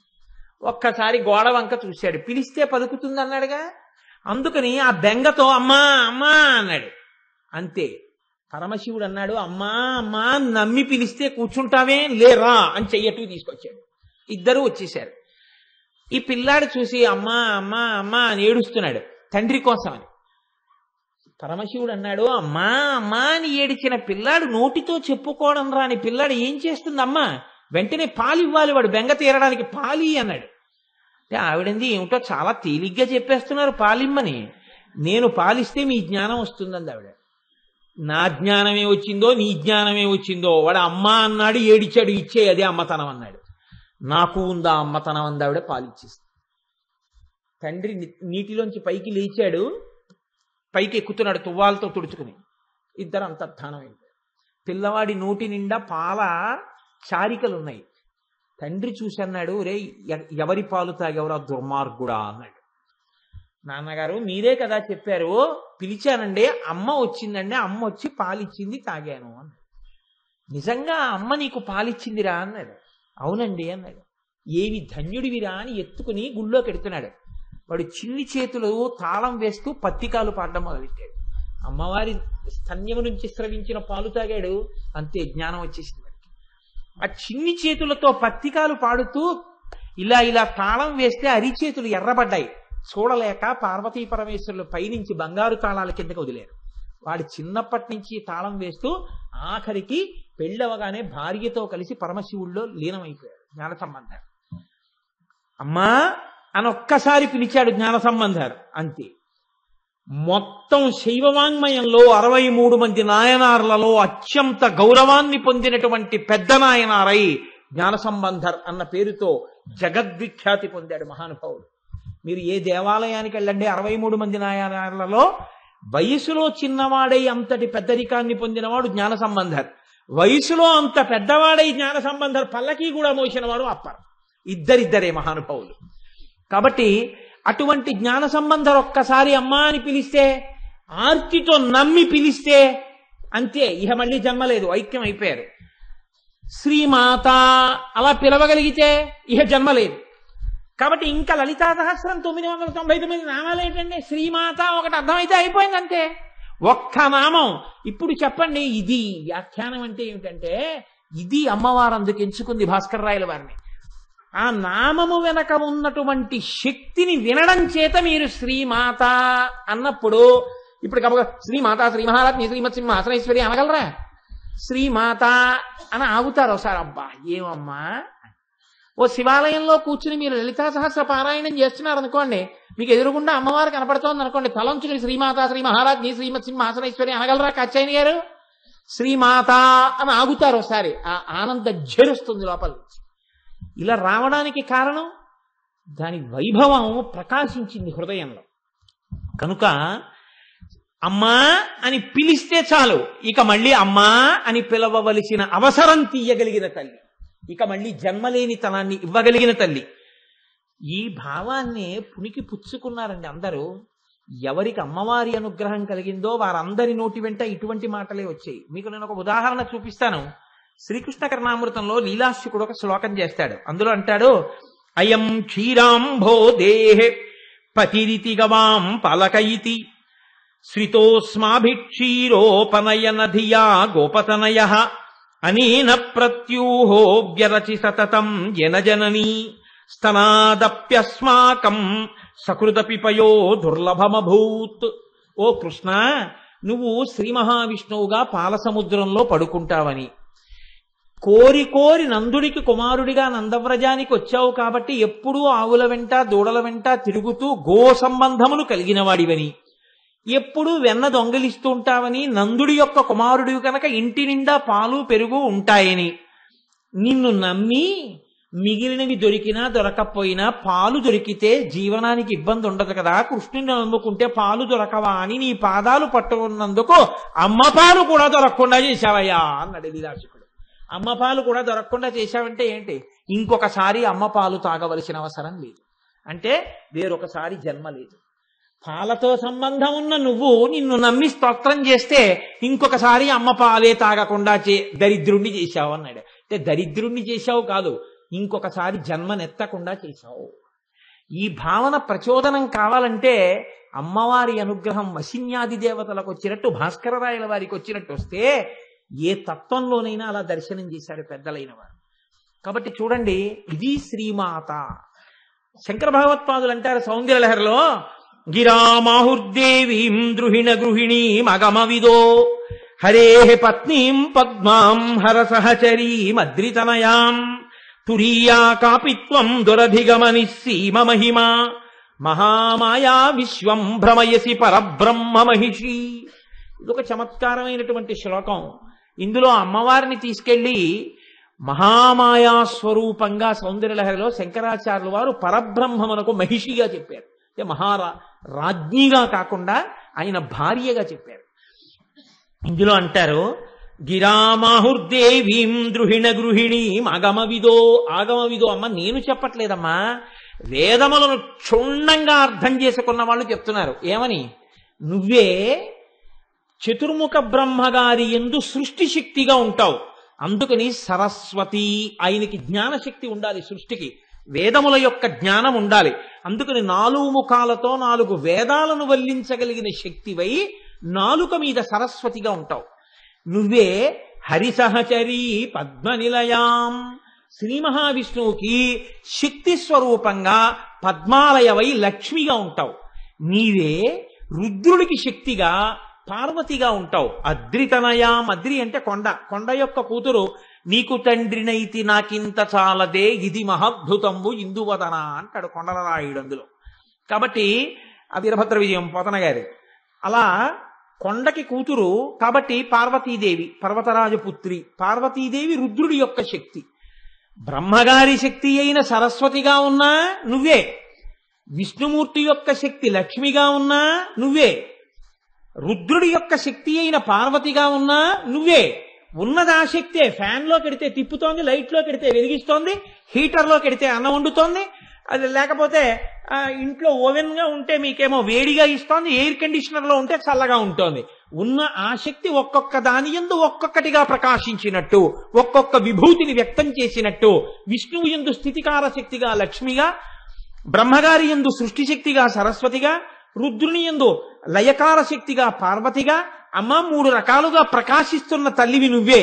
చిట్ట చివర ఈ 3 తత్వములు ఏకమైపోతే ఒకటైన పరబ్రహ్మతత్వమునకు మహిషివై మహామాయవై ఈ లోకమును తిప్పుతూ ఆఖరణ ఈశ్వరుడితో కలుపుతున్న దానివి నువ్వేనమ్మా అన్నారు. ఆ అమ్మ అనుగ్రహం కలిగిందనుకోండి, ఒక్కసారి సంసారములోంచి పైకెత్తేస్తుందంతే. అవిద్యానామంతస్తిమిరమిహిరోద్విపనగరి జడానాం చైతన్య స్తవకమకరంద శృతిహరి దరిద్రాణం చింతామణి గుణనికా జన్మ జలధౌ నిమగ్నానాం దంష్ట్రామురరిపు వరాహస్య భవతి అంటారు శంకర భగవత్పాదులు. ఆదివరాహమూర్తి యొక్క కోర ఆ రోజున భూగోళాన్ని సముద్రంలోంచి పైకెత్తినట్టు అమ్మా అని ఆర్తితో పిలవగలిగితే సంసార సముద్రమునందు మునిగిపోయిన వాణ్ణి తన పాదముతో అలా పాదం మీద కూర్చోపెట్టుకుని పైకెత్తి పరమశివుల్లో కలిపేసి మోక్షాన్ని ఇచ్చేస్తుంది. వేరొకసారి అమ్మా అని పిలవవలసిన అవసరం, వేరొకసారి వేరొకటి కడుపున పుట్టవలసిన అవసరం లేకుండా పునరావృత్తి రహిత శాశ్వత శివ సాయుధ్య స్థితిని ఇయ్యగలిగినటువంటి పరబ్రహ్మ స్వరూపిణి. కాబట్టి అంతటి తల్లివమ్మ, ఇంత శక్తి ఉన్నదానివి, ఇంత శక్తిని మా ఎందుకు కృప చేస్తావు? ఒక్క మాటకి అమ్మా అని పిలిస్తే చాలు. ఎందుకంత పొంగిపోతావు? నువ్వు అమ్మవు కనుక, నీకు అమ్మతనం ఉంది కనుక. అందుకే పోతన గారు పొంగిపోతే అమ్మవారికి ఇంకొక నామాలు వేయలేదు. అమ్మలగన్నయమ్మ మూరమ్మల మూలపుటమ్మ చాలా పెద్దమ్మ సురారులమ్మ కడుపారడి బుచ్చినయమ్మ తన్నులోనమ్మిన వెల్పుటమ్మల మనంబున ఉండెడి అమ్మ దుర్గమాయమ్మ కృపబ్ధినిచ్చుట మహత్వ కవిత్వ పటుత్వ సంపదల్లన్నారంతే. అమ్మ అమ్మ అమ్మ అమ్మ అమ్మ. ఈ అమ్మ అన్న పేరు పడిపోయింది అలవోకగా పోతన గారికి. ఆ అమ్మ అన్న నామం యొక్క గొప్పతనాన్ని ఆవిష్కరిస్తూ మూక పంచశతిలో మూకశంకరులు అంటారు, జంతోస్తవ పద పూజన సంతోష తరంగితస్య కామాక్షి బంధో ఇది భవతి పునః సింధో అంబస్సు భ్రమీతి శిలా అన్నారు. అమ్మా, ఒక పెద్ద బండరాయిని తీసుకొచ్చి అలా ప్రవహిస్తున్నటువంటి ఏటిలో పడేస్తే అది నీటిలోకి మునిగిపోవడం మానేసి ఇంత పెద్ద బండరాయి నీటి మీద తేలిపోతే చూసిన వాడు ఇదేమిటో బండరాయి తేలిపోయిందని వెళ్ళిపోతాడా? తెల్లబోయి ఇదేమిటిది బండరాయా కాదా అని ఇంకోసారి ఎత్తుతాడు. ఎత్తలేక ఎత్తలేక ఎత్తగలిగినంత బండరాయి, కానీ నీటిలో ములగట్లేదు. ఇప్పుడు వాడు తెల్లబోయి ఇదేమిట్రా బండరాయి ములగట్లేదు ఏమిటని వీధిలో ఉన్న వాళ్ళందరినీ పిలుస్తాడు, ఊళ్ళో ఉన్న వాళ్ళందరినీ పిలుస్తాడు. పక్క ఊళ్ళ వాళ్ళు వస్తారు, బళ్ళు ఎక్కొస్తారు, కార్లు ఎక్కొస్తారు, బస్సులు వేసుకొస్తారు. అప్పుడు అదొక దర్శనీయ స్థలం అయిపోతుంది. ఎందుకని? నీట మునగని బండ. నీట మునగకుండా ఉండడం బండకి ఎలా సాధ్యం కాదో ఒక్కసారి మనుష్యుడు కాదమ్మా. ఆయన అంటారు, జంతోస్తవ పద పూజన సంతోష తరంగితస్య కామాక్షి. లోపల నుంచి సంతోష తరంగములు ఉద్భుతమవుతుండగా, అబ్బా ఇన్ని జన్మల తర్వాత, ఇన్ని కోట్ల జన్మల తర్వాత నా తల్లి ముందు కూర్చుని మా అమ్మ పాదాల మీద ఇంత కుంకం నా చేత్తో వేస్తున్నాను, నాకన్నా భాగ్యవంతుడెవరు అని అమ్మా అంటూ ఎవడు వేశాడో వాడు ఉత్తర క్షణం నీలో కలిసిపోకపోతే, సమస్తమైన సౌఖ్యములను పొంది మోక్షాన్ని పొందకపోతే ఏటి మీద బండ తేలినంత అన్నారు. సింధోరంభస్సు భ్రమీతి శిలా. ఏటి మీద బండ తేలుతుందమ్మా? ఒక్కనాటికి తేలదు. నీ పాదములను సంతోష తరంగములు పైకొచ్చేటట్టుగా ధ్యానం చేసి పూజ చేసిన వాడు మోక్షాన్ని పొందకుండా, ఇహమునందు సౌఖ్యం పొందకుండా ఉంటాడా అమ్మా? పొంది తీరుతాడు. ఇది ఆయన యొక్క పూనిక. మూకశంకరులు అమ్మవారి వంక చూస్తూ మాట్లాడినటువంటి శ్లోకం. మూకశంకరులు మాట్లాడినా సొంతం కాదు, అమ్మవారే నోరు లేని వారిలోకి, వాక్కు లేని వారిలోకి ప్రవేశించి వాక్కుగా మారి పైకొచ్చినటువంటి శ్లోకం. అంటే ఇది అమ్మవారే చెప్పిన శ్లోకం. అది అమ్మవారు చెప్పిందే, ఇది అమ్మవారు చెప్పిందే.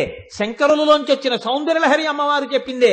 ఇన్ని అమ్మవారిలోంచి వచ్చి ఒకటికి ఒకసారి, ఒకటికి ఇంకొకసారి, ఒక పరికొకపరి వయ్యారమయ్య అని అన్నమయ్య పొంగిపోయినట్టు ఇన్ని మార్లు అమ్మవారు ఒక్కసారి నీకు నోరిచ్చినందుకు నా వంక తిరిగి అమ్మా అను చాలు, నిన్ను ఏ స్థితికి ఎత్తుతానో చూడు. పరాశర భట్టర్లు అంటారు శ్రీగుణరత్న కోశంలో, ఐశ్వర్యమక్షర గతిం పరమం పదం వా కస్మైతి చంజలి భరం వహతే వితీర్య అస్మైన కించితుచితం కృతం జిత్యధాంబ తం లజ్జసే కదయకోజుదారభావ అన్నారు. ఒకనొకనాడు ఒకడు వెళ్ళి అమ్మవారి ముందు నిలబడి అమ్మా అని పిలిచి ఇలా వంగి నమస్కారం చేశాట. అయ్యో పిల్లవాడు నన్ను వచ్చి అమ్మా అన్నాడే అని అమ్మవారు వాడికి ఇహమునందు సమస్త సుఖములనిచ్చిందిట. 3 తరాలు చూడగలిగినటువంటి గొప్ప వైభవాన్ని ఇచ్చిందిట. ఆ కర్ణవాడి శరీరంలోంచి జీవుణ్ణి చాలా తేలిగ్గా విడిపించి తన భర్తతో కలిసి విమానంలో వచ్చి తన భర్త పక్కన విమానంలో కూర్చోబెట్టి విమానం ఊర్ధ్వలోకాలకు వెళ్ళిపోతుంటే కనపడకుండా అమ్మవారు విమానం యొక్క కిటికీకి ఉన్న తెర పక్కకి వెళ్ళి చాటుగా నిలబడింది. నిలబడితే పరమేశ్వరుడు అన్నట్ట, ఏమలా దాక్కున్నావేం లక్ష్మి, ఇలా రా, ఏ కనపడమేం బిడ్డడికి అన్నట్ట. అంటే ఆవిడందిట ఎర్ర పడిపోయి సిగ్గుతో లజ్జతో కూడిన మొహంతో వచ్చి అక్కడ నిలబడిందిట. ఎందుకు అలా సిగ్గుపడుతున్నావు, ఏం తప్పు చేశావని అన్నట్ట శ్రీ మహావిష్ణువు. అమ్మవారు అందిట, వీడు నా మ్రోలకు వచ్చి మనసారా నమ్మి అమ్మా అన్నాడు. ఒక రోజున తల ఉంచాడు, 2 చేతులు కలిపాడు, నమస్కారం చేశాడు. అలా చేసినందుకు వాడికి నేను ఇహంలో అన్ని సౌఖ్యాలు ఇచ్చాను, ఐశ్వర్యం ఇచ్చాను, 3 తరాలు చూడగలిగిన శక్తిని ఇచ్చాను, ఆరోగ్యం ఇచ్చాను, అనాయాస మరణం ఇచ్చాను, తీసుకొచ్చి మీ పక్కన కూర్చోపెట్టాను. ఇంకా ఇంతకన్నా నేను వీడికి ఏమీ చేయలేకపోయానే, వీడు అమ్మా అని పిలిచినాను అని సిగ్గుపడి పక్కకి వెళ్ళిపోయాను. త్వం లజ్జసే కదయకోజ యుదారభావ అన్నారు పరాశర భట్టర్లు. ఐశ్వర్యమక్షర గతిం పరమం పదం వా కస్మైతి తంజలి భరం వహతే వితీర్య అస్మైన కించిత్ చుచం కృతం నిత్యధాంబ త్వం లజ్జసే కదయకోజ యుదారభావ. ఆ శ్రీమాత అన్న ఒక్క నామాన్ని ఇన్ని భంగుల అనుభవించారు పెద్దలు. ఎవరి శ్రీమాత అని అడిగారు. ఈ శ్రీమాత ఎవరో నువ్వు కొంచెం జాగ్రత్తగా అవలోకనం చేస్తే నీకు ఒక విషయం గోచరిస్తుంది అన్నారు. ష ష్ ర్ ఈ అనేటటువంటి 3 అక్షరాలు కలిస్తే శ్రీ అవుతుంది. ఈ ష్ ర్ ఈ అనేటటువంటి 3 సత్వగుణము, రజోగుణము, తమోగుణము అనేటటువంటి 3 గుణములను చూపిస్తాయి. అసలు ఈ లోకమంతా ఉన్నది ఈ 3 గుణాల్లోనే. ఈ 3 గుణాలు కలిసిపోయాయి అనుకోండి, ఈ 3 గుణాలు బయటికి రాకుండా కలిసిపోయాయి అనుకోండి, కలిసిపోయి అవ్యక్తం అయిపోయి పైకి రాకుండా ఒక దాంట్లోకి వెళ్ళిపోయి ఉండిపోయాయి అనుకోండి, అప్పుడు ఎస్ ప్లస్ అర్ ప్లస్ ఈ కలిసిపోతే శ్రీ కలిసిపోయి మాత ఆవిడలోకి వెళ్ళిపోతాయి. అంటే ఈ సృష్టికి ముందుండిపోయిన ఆవిడొక్కతే, పూర్వజా ఆవిడొక్కతే ఉంది. ఈ 3 గుణములు ఆవిడలో ఉండి ఆవిడలోంచి పైకొచ్చాయి. ఈ 3 గుణములను తీసి శుద్ధ సత్వాన్ని ఇవ్వాలంటే ఎవరివ్వాలి? ఆవిడే ఇవ్వాలి. కాబట్టి శ్రీమాత అలా ఇవ్వగలిగిన తల్లి. ఎందుకు ఇవ్వాలి? ఇవ్వకుండా ఉండలేని ప్రేమ కలిగిన అమ్మ కనుక. మీరు చూడండి, మీరు లోకంలో ఒక మర్యాద కనిపెట్టి ఉంటారు. ఒక భర్తకి భార్య అయిన తర్వాత ఆడది ముందేం అడుగుతుందంటే, ఏమంటే నాకు చంద్రహారాలు ఉంటే బాగుండంటుంది. భర్త కూడా ప్రీతితో చేయిస్తాడు. అంతేగాని మీ నాన్న చేయిస్తే బాగుండంటే వాడు దుర్మార్గుడు. వాళ్ళ నాన్న చేయించి నీ పిల్లనిచ్చింది ఎందుకు? ఇంకా చంద్రహారాలు చేయించాడు. ఏదో పలకసర్లు కూడా ఉంటే బాగుండు. నువ్వు నా ఇంటి లక్ష్మి, నువ్వు అడగాలి కానీ ఎందుకు రాదు, చేయించాడు పలకసర్లు. ఏమండి నాకు వడ్డానం ఉంటే బాగుంటుంది, చేయించాడు. మీరు గమనించండి, ఒక 50 ఏళ్ళు వచ్చిన తర్వాత ఇప్పుడు ఆ స్త్రీ అంటుంది, ఏమండి నా వడ్డానం తీసి కోడలికి ఇచ్చేస్తానంటే, నువ్వు పెట్టుకోవా వడ్డానం? ఇంకా నేను పెట్టుకోవడం ఏంటండి? ఇంట్లో కోడల వడ్డానం పెట్టుకు తిరుగుతుంటే చాలదా? మీరు గమనించి ఉంటారు, పెద్ద కుటుంబాల్లో ఒక లక్షణం ఉంటుంది. ఇది మా అమ్మగారు పెట్టుకున్న నగలని ఇంటికి కోడలు రాగానే ఆ నగలు ఆ కోడలకు అలంకారం చేస్తారు. పరంపరాగతంగా వెళ్ళిపోతాయి. ఒకప్పుడు తనవి అన్నవి తన కోడలికి ఇచ్చేసి కోడలు పెట్టుకుంటే సంతోషపడిపోతుంది. కన్న కడుపు కూతురికి కన్నా కోడలికి ఇస్తారండి నిజమైన ప్రేమ ఉన్న అత్తగారైతే. అందరూ అటువంటి వారే. నా దృష్టిలో అయితే అటువంటి సంకుచితత్వం ఉన్న అత్తగారులు ఉన్నారని నేను అనుకోను. ఎవరో తెలియక అమాయకత్వంతో ఉంటే ఉండవచ్చు.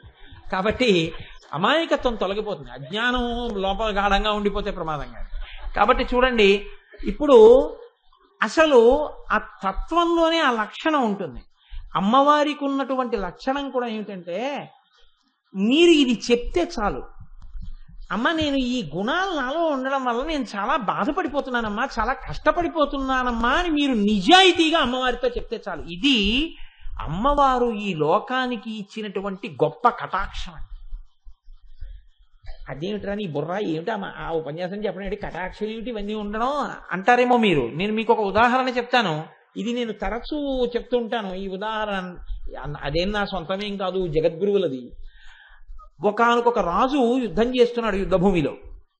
తనని నమ్మినటువంటి ఒక సైనికుడు పక్కన ఉన్నాడు. ఈ సైనికుడితో అన్నాడు, ఒరే ఇవాళ రాత్రి నువ్వు వచ్చి నన్ను కలు అన్నాడు. అంటే ఈ సైనికుడు అన్నాడు, నేను సామాన్య సిపాయిని, మీరు చక్రవర్తి. రాత్రి శిబిరం వేసుకున్నప్పుడు రేపటి యుద్ధ వ్యూహాలు రచించడానికి మంత్రులు, సామంతులు, సేనానులు బారులు తీరి ఉంటారు. అంగప్రదక్షిణానికి 2 గంటలకే వైకుంఠంలో నిలబడిపోయినట్టు. ఇంకా నేను మీ దగ్గరికి వచ్చి అలా మాట్లాడతానన్నాడు. అంటే రాజు అన్నాడు, బెంగ పెట్టుకో అని ఓ ఉంగరం ఒకటి తీసి ఇలా విసిరాడు. ఇది పట్టుకుని శిబిరం పక్కన తిరుగుతుండు, దర్శనం నీకు అయిపోతుంది. ఆయన ఇలా చూసి అన్నాడు, ఉలిక్కిపడి, అయ్య బాబో ఇది శత్రురాజు ఉంగరం అన్నాడు. గప్ చెప్ అది పట్టుకు తిరుగు అన్నాడు. ఇప్పుడు దాన్ని జేబులో పెట్టేసుకున్నాడు. చీకటి పడింది, దర్శనాలకి టైం ఇచ్చారు, టోకెన్లు వేసి సేనాపతి, ఉపసేనాపతి వీళ్ళందరికీ రాత్రి 12, 12:30, 1 గంట, 2 ఇలా వీడి సిపాయి. వీడికి ఎవరిస్తారు? అప్పుడే రాజుగారు పలహారం చేసి కూర్చున్నారు. 8 అయింది.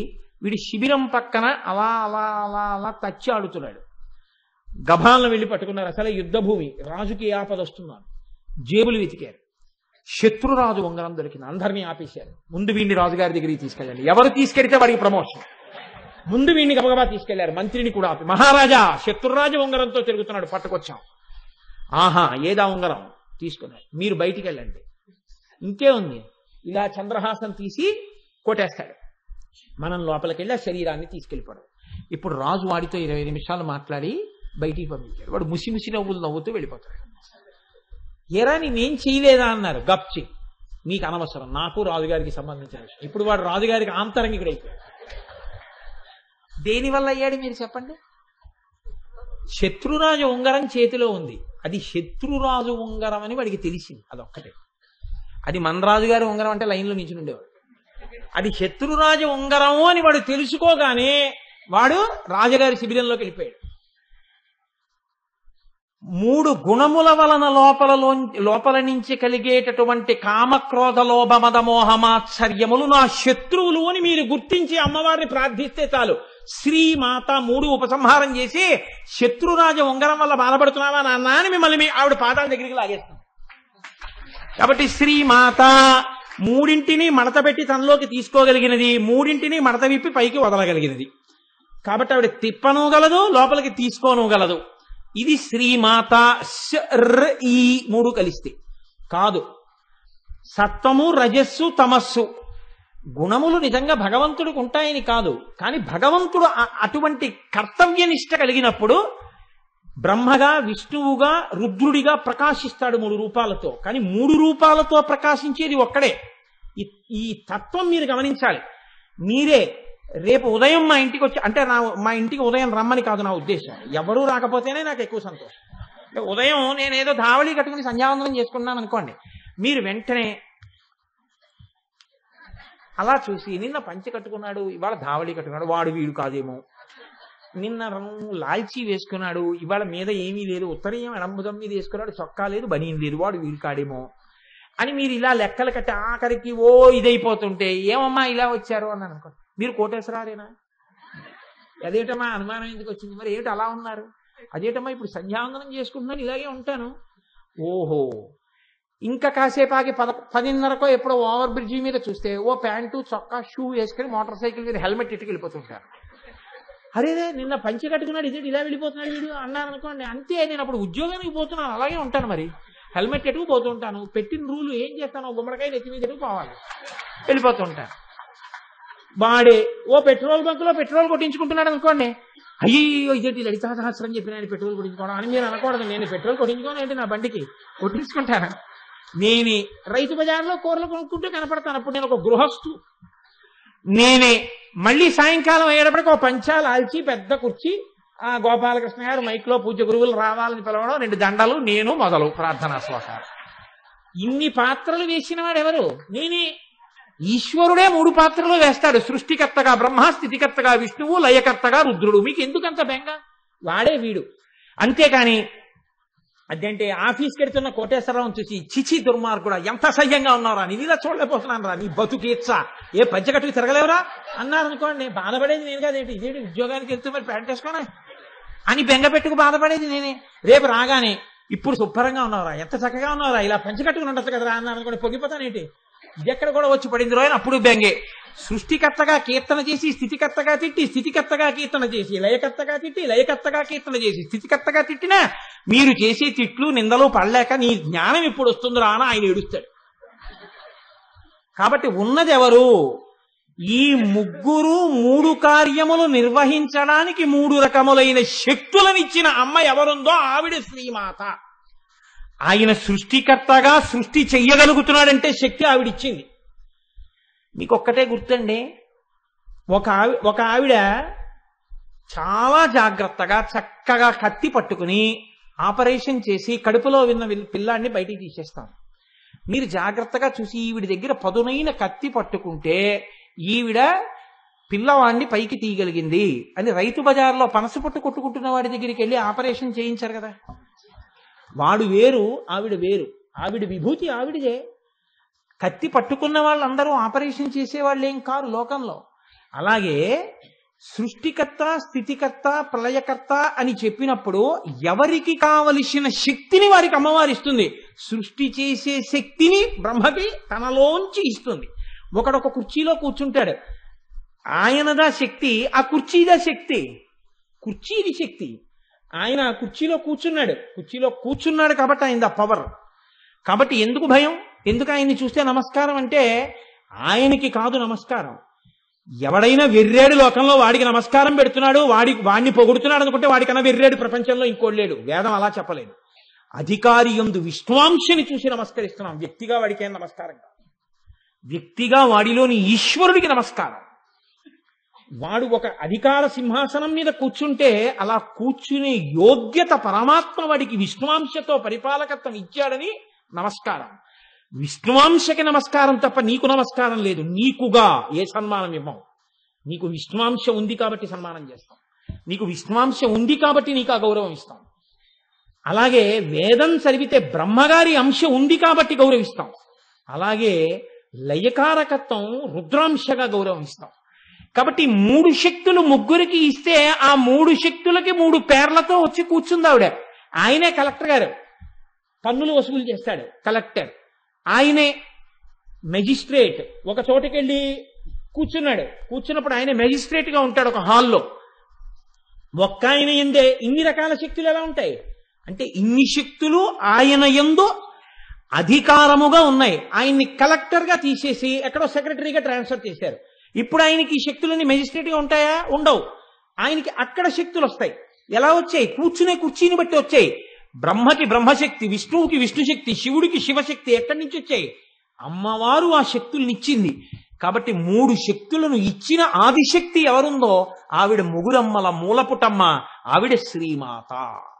కాబట్టి అమ్మా ఇన్ని శక్తులకు ఆలవాలమైన ఆదిశక్తివి నువ్వు, అందుకని చెప్పి నిన్ను ఈ రీతిగా మేము స్తోత్రం చేస్తున్నామమ్మా అన్నారు.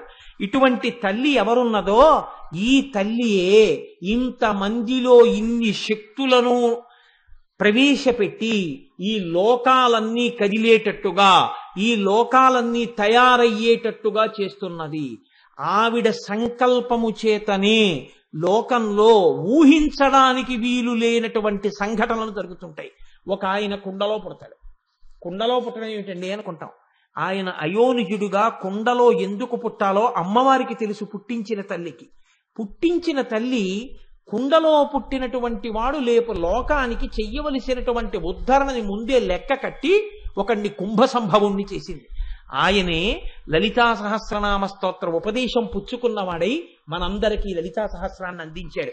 కుంభ సంభవుడు ఎందుకు అవ్వాలో ఆవిడికి తెలుసు పుట్టించినప్పుడు. ఏ తల్లి ఎవరిని ఏ భావనతో ఏ మాట చెప్పి ఊపుతోందో ఆ పిల్లవాడు అటువంటి భావనతో లోకాన్ని ఉద్ధరించేవాడుగా తయారవుతున్నాడు. ఒక్కటే కారణం, మీరు బాగా జ్ఞాపకం పెట్టుకోండి. ఒక పిల్లవాడికి అభ్యున్నతి ఎక్కడి నుంచి వస్తుంది అని అడిగారు. ఒక పిల్లవాడు గొప్పవాడు ఎందుకు అవుతాడో తెలుసా అండి? ఆ తల్లి ఊయల ఊపుతున్నప్పుడు ఏ మాటలు చెప్పిందో, ఆ పిల్లవాడు ఊపిరి పోసుకుంటున్నప్పుడు ఏది వింటోందో, ఆ పిల్లవాడు కడుపులో పెరుగుతున్నప్పుడు ఏది చూస్తోందో, ఆ పిల్లవాడు వృద్ధిలోకి రావడానికి పాలిచ్చినంత కాలం ఏది తింటోందో, ఏది పెడుతోందో, ఏ సంస్కారం నేర్పుతోందో అదే వాడి జీవితాంతం శాశ్వతంగా ఉంటుంది. మీరు కావాలంటే చూడండి, పునాదిని బట్టి ఇల్లు, పునాదిని దాటి మీరు ఇల్లు కట్టలేరు. అమ్మ చేత్తో ఏది పెట్టిందో, అమ్మ ఏది పట్టిందో, అమ్మ ఏది నేర్పిందో, అమ్మ ఏది విందో, అమ్మ ఏది చూసిందో అదే పిల్లవాడిగా ఉంటుంది. లోకంలో శంకర భగవత్పాదులు జన్మించాలి అంటే ఆర్యాంబ కడుపుకే ఆ వైభవం దక్కింది. ఎవరు అటువంటి ఉపాసనతో, అటువంటి భక్తితో, అటువంటి మర్యాదతో ఉంటారో అటువంటి కడుపుల యందు అటువంటి మహాపురుషులు జన్మిస్తారు. అందుకే ఒక గొప్ప వస్తువు తయారవుతోంది. వెండి కంచాలే నలుగురు చేయించుకున్నారు. మీ కంచం ఇంత బాగా ఎందుకుందండి అని అడిగారు అనుకోండి. మా కంసాలి గొప్పతనం అంటే. శివాజీ అంత గొప్పవాడు ఎందుకు అయ్యాడు? అమ్మ చెప్పినటువంటి కథ. గాంధీ మహాత్ముడంత గొప్పవాడు ఎందుకు అయ్యాడు? అమ్మ తీసుకున్న ప్రమాణం తీసుకున్నప్పుడు అమ్మ కంట ఒలికినటువంటి కన్నీరు. అమ్మయే ఈ లోకాన్ని తయారు చేసి నడిపిస్తోంది. ఆనాటికి ఈనాటికి ఆవిడే శ్రీమాత. ఈ లోకంలో ఒక వ్యక్తి చాలా గొప్పవాడిగా తయారైతే, నన్ను నమ్మండి, మీకు ఒక మాట చెప్తున్నాను, తండ్రి గుండెలు బాదుకుని చెప్పనివ్వండి, పిల్లవాడికి ఎక్కచ్చు ఎక్కకపోవచ్చు.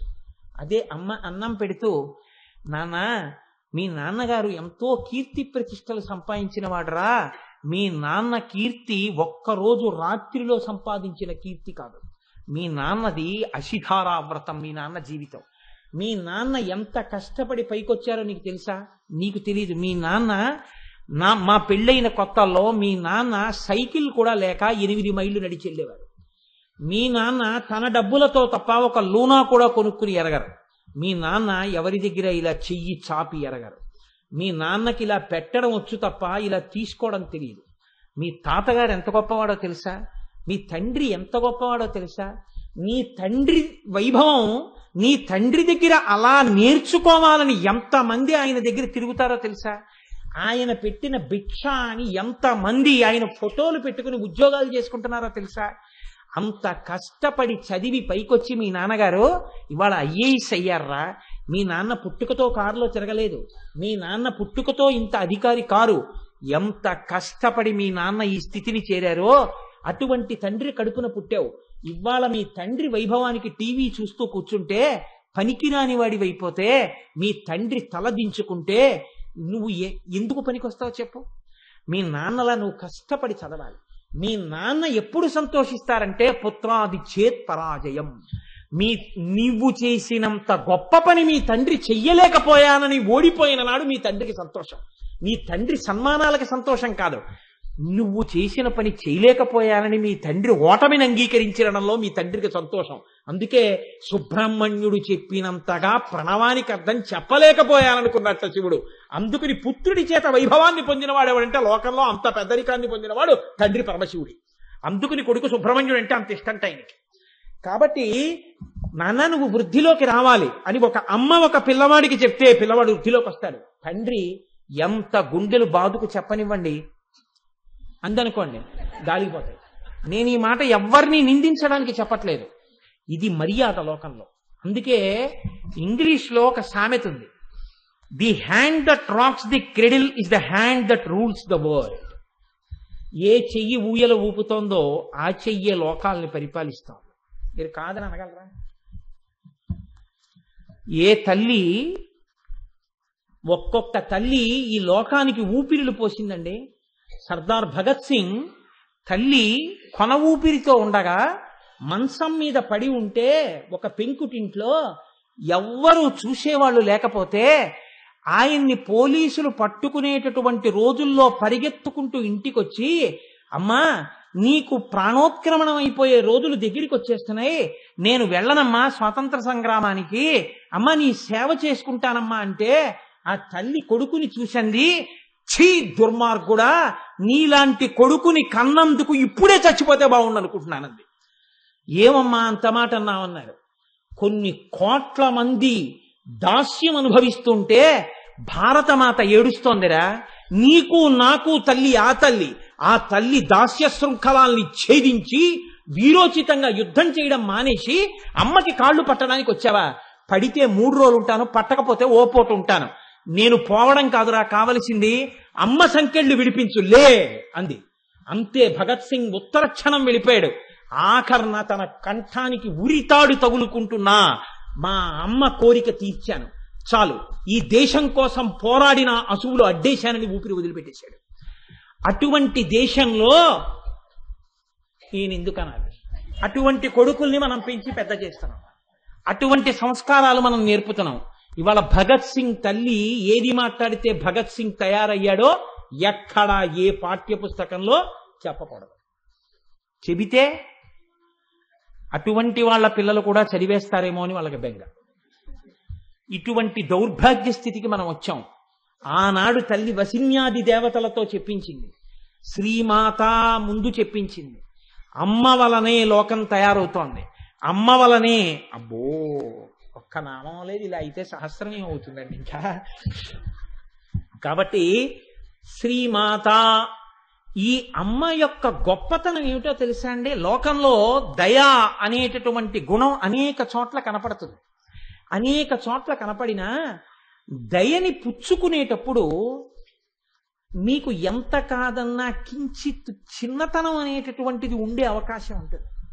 నన్ను ఒక మహాత్ముడు ఫీజు కట్టి చదివించచ్చు. అంటే ఒక ఉదాహరణకి చెప్తున్నానంటే, నేను ఇప్పుడేం చదువుకోవట్లేదు, నాకు ఎవరూ ఫీజు కట్టట్లేదు, అది వేరు విషయం. కానీ ఉదాహరణకి చెప్తున్నాను, వేరొకరి మీద ఎందుకు పెట్టాలి అలాంటి ఉదాహరణ.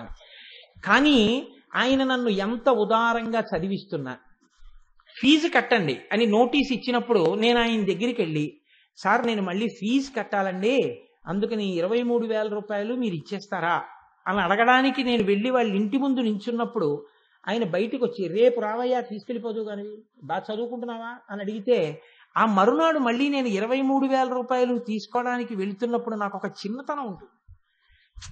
అందరిలాగా నేను ఎందుకు నా డబ్బులు నేను కట్టుకోలేకపోయాను, ఇలా చెయ్యి చాపి పుచ్చుకోవలసినటువంటి స్థితి నాకు ఎందుకు వచ్చింది అని ఒక ఎంత కాదన్నా, ఎంత ఉదారుడై ఒక కొడుక్కిచ్చినట్టే ఆయన ఇచ్చి, నువ్వు ఎవ్వరికీ చెప్పక్కర్లేదయా, మీ డబ్బులే అని చెప్పి వెళ్ళి కట్టుకోనన్నా, నువ్వు వృద్ధిలోకి వస్తే చాలు, మీ తండ్రి చేసిన ఉపకారం అటువంటిది మా కుటుంబాలకి, ఇది మీ తండ్రి డబ్బే అనుకుని ఇచ్చిన మీకు తండ్రి కీర్తి పట్ల సంతోషం ఉన్నా, అయ్యో చెయ్యి చాపేనే అని చిన్నతనం ఉంటుంది. కానీ మీరు చూడండి, లోకంలో దయని పుచ్చుకున్నవాడు, దయని అందించినవాడు ధన్యులయ్యేది ఒక్క సందర్భంలో. ఎక్కడో తెలుసా అండి? ఆ ప్రొవెర్బ్స్ ఇంగ్లీష్లో ఉండొచ్చు, కానీ ఎంత గొప్ప మాట అన్నారంటే,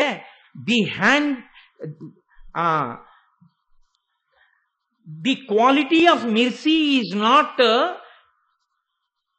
trusted, it is twice blessed, it blesses him that gives and him that takes.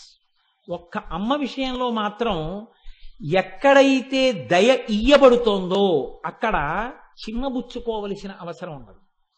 ఎవడు పుచ్చుకున్నాడో వాణ్ణి చూసి ఇచ్చానన్న గర్వంతో దయ ఇయ్యబడదు. ఆ స్థానం శ్రీమాత. ఎందుకని? ఎన్ని తప్పులో మన దగ్గర ఉన్నాయి, ఎంత దయయో అమ్మ దగ్గర ఉంది. మీరు లెక్క వేసి చూసుకోండి. పుట్టడం దగ్గర నుంచి తప్పులన్నీ మనవి, దయంతా అమ్మది.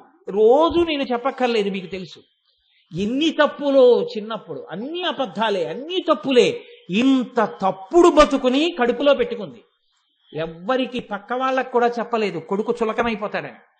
ఇంత కడుపులో పెట్టుకుని కొడుకు వృద్ధిలోకి రావాలని నా పట్ల దయని చూపించి అన్నం పెట్టిన అమ్మ, తండ్రి కొట్టేసి వీడికి అన్నం పెట్టకు అని తలుపేసేస్తే, నాన్నగారు నిద్రపోయిన తర్వాత తలుపు తీసి నన్ను తీసుకొచ్చి బింకంతో అన్నం తిననని కూర్చుంటే, తను కళ్ళనీళ్లు పెట్టుకుని దయతో నాకు అన్నం పెట్టిన అమ్మ నాలో పరివర్తనని తీసుకొచ్చింది, నన్ను మార్చింది, నేను వృద్ధిలోకి వచ్చేటట్టుగా చేసింది.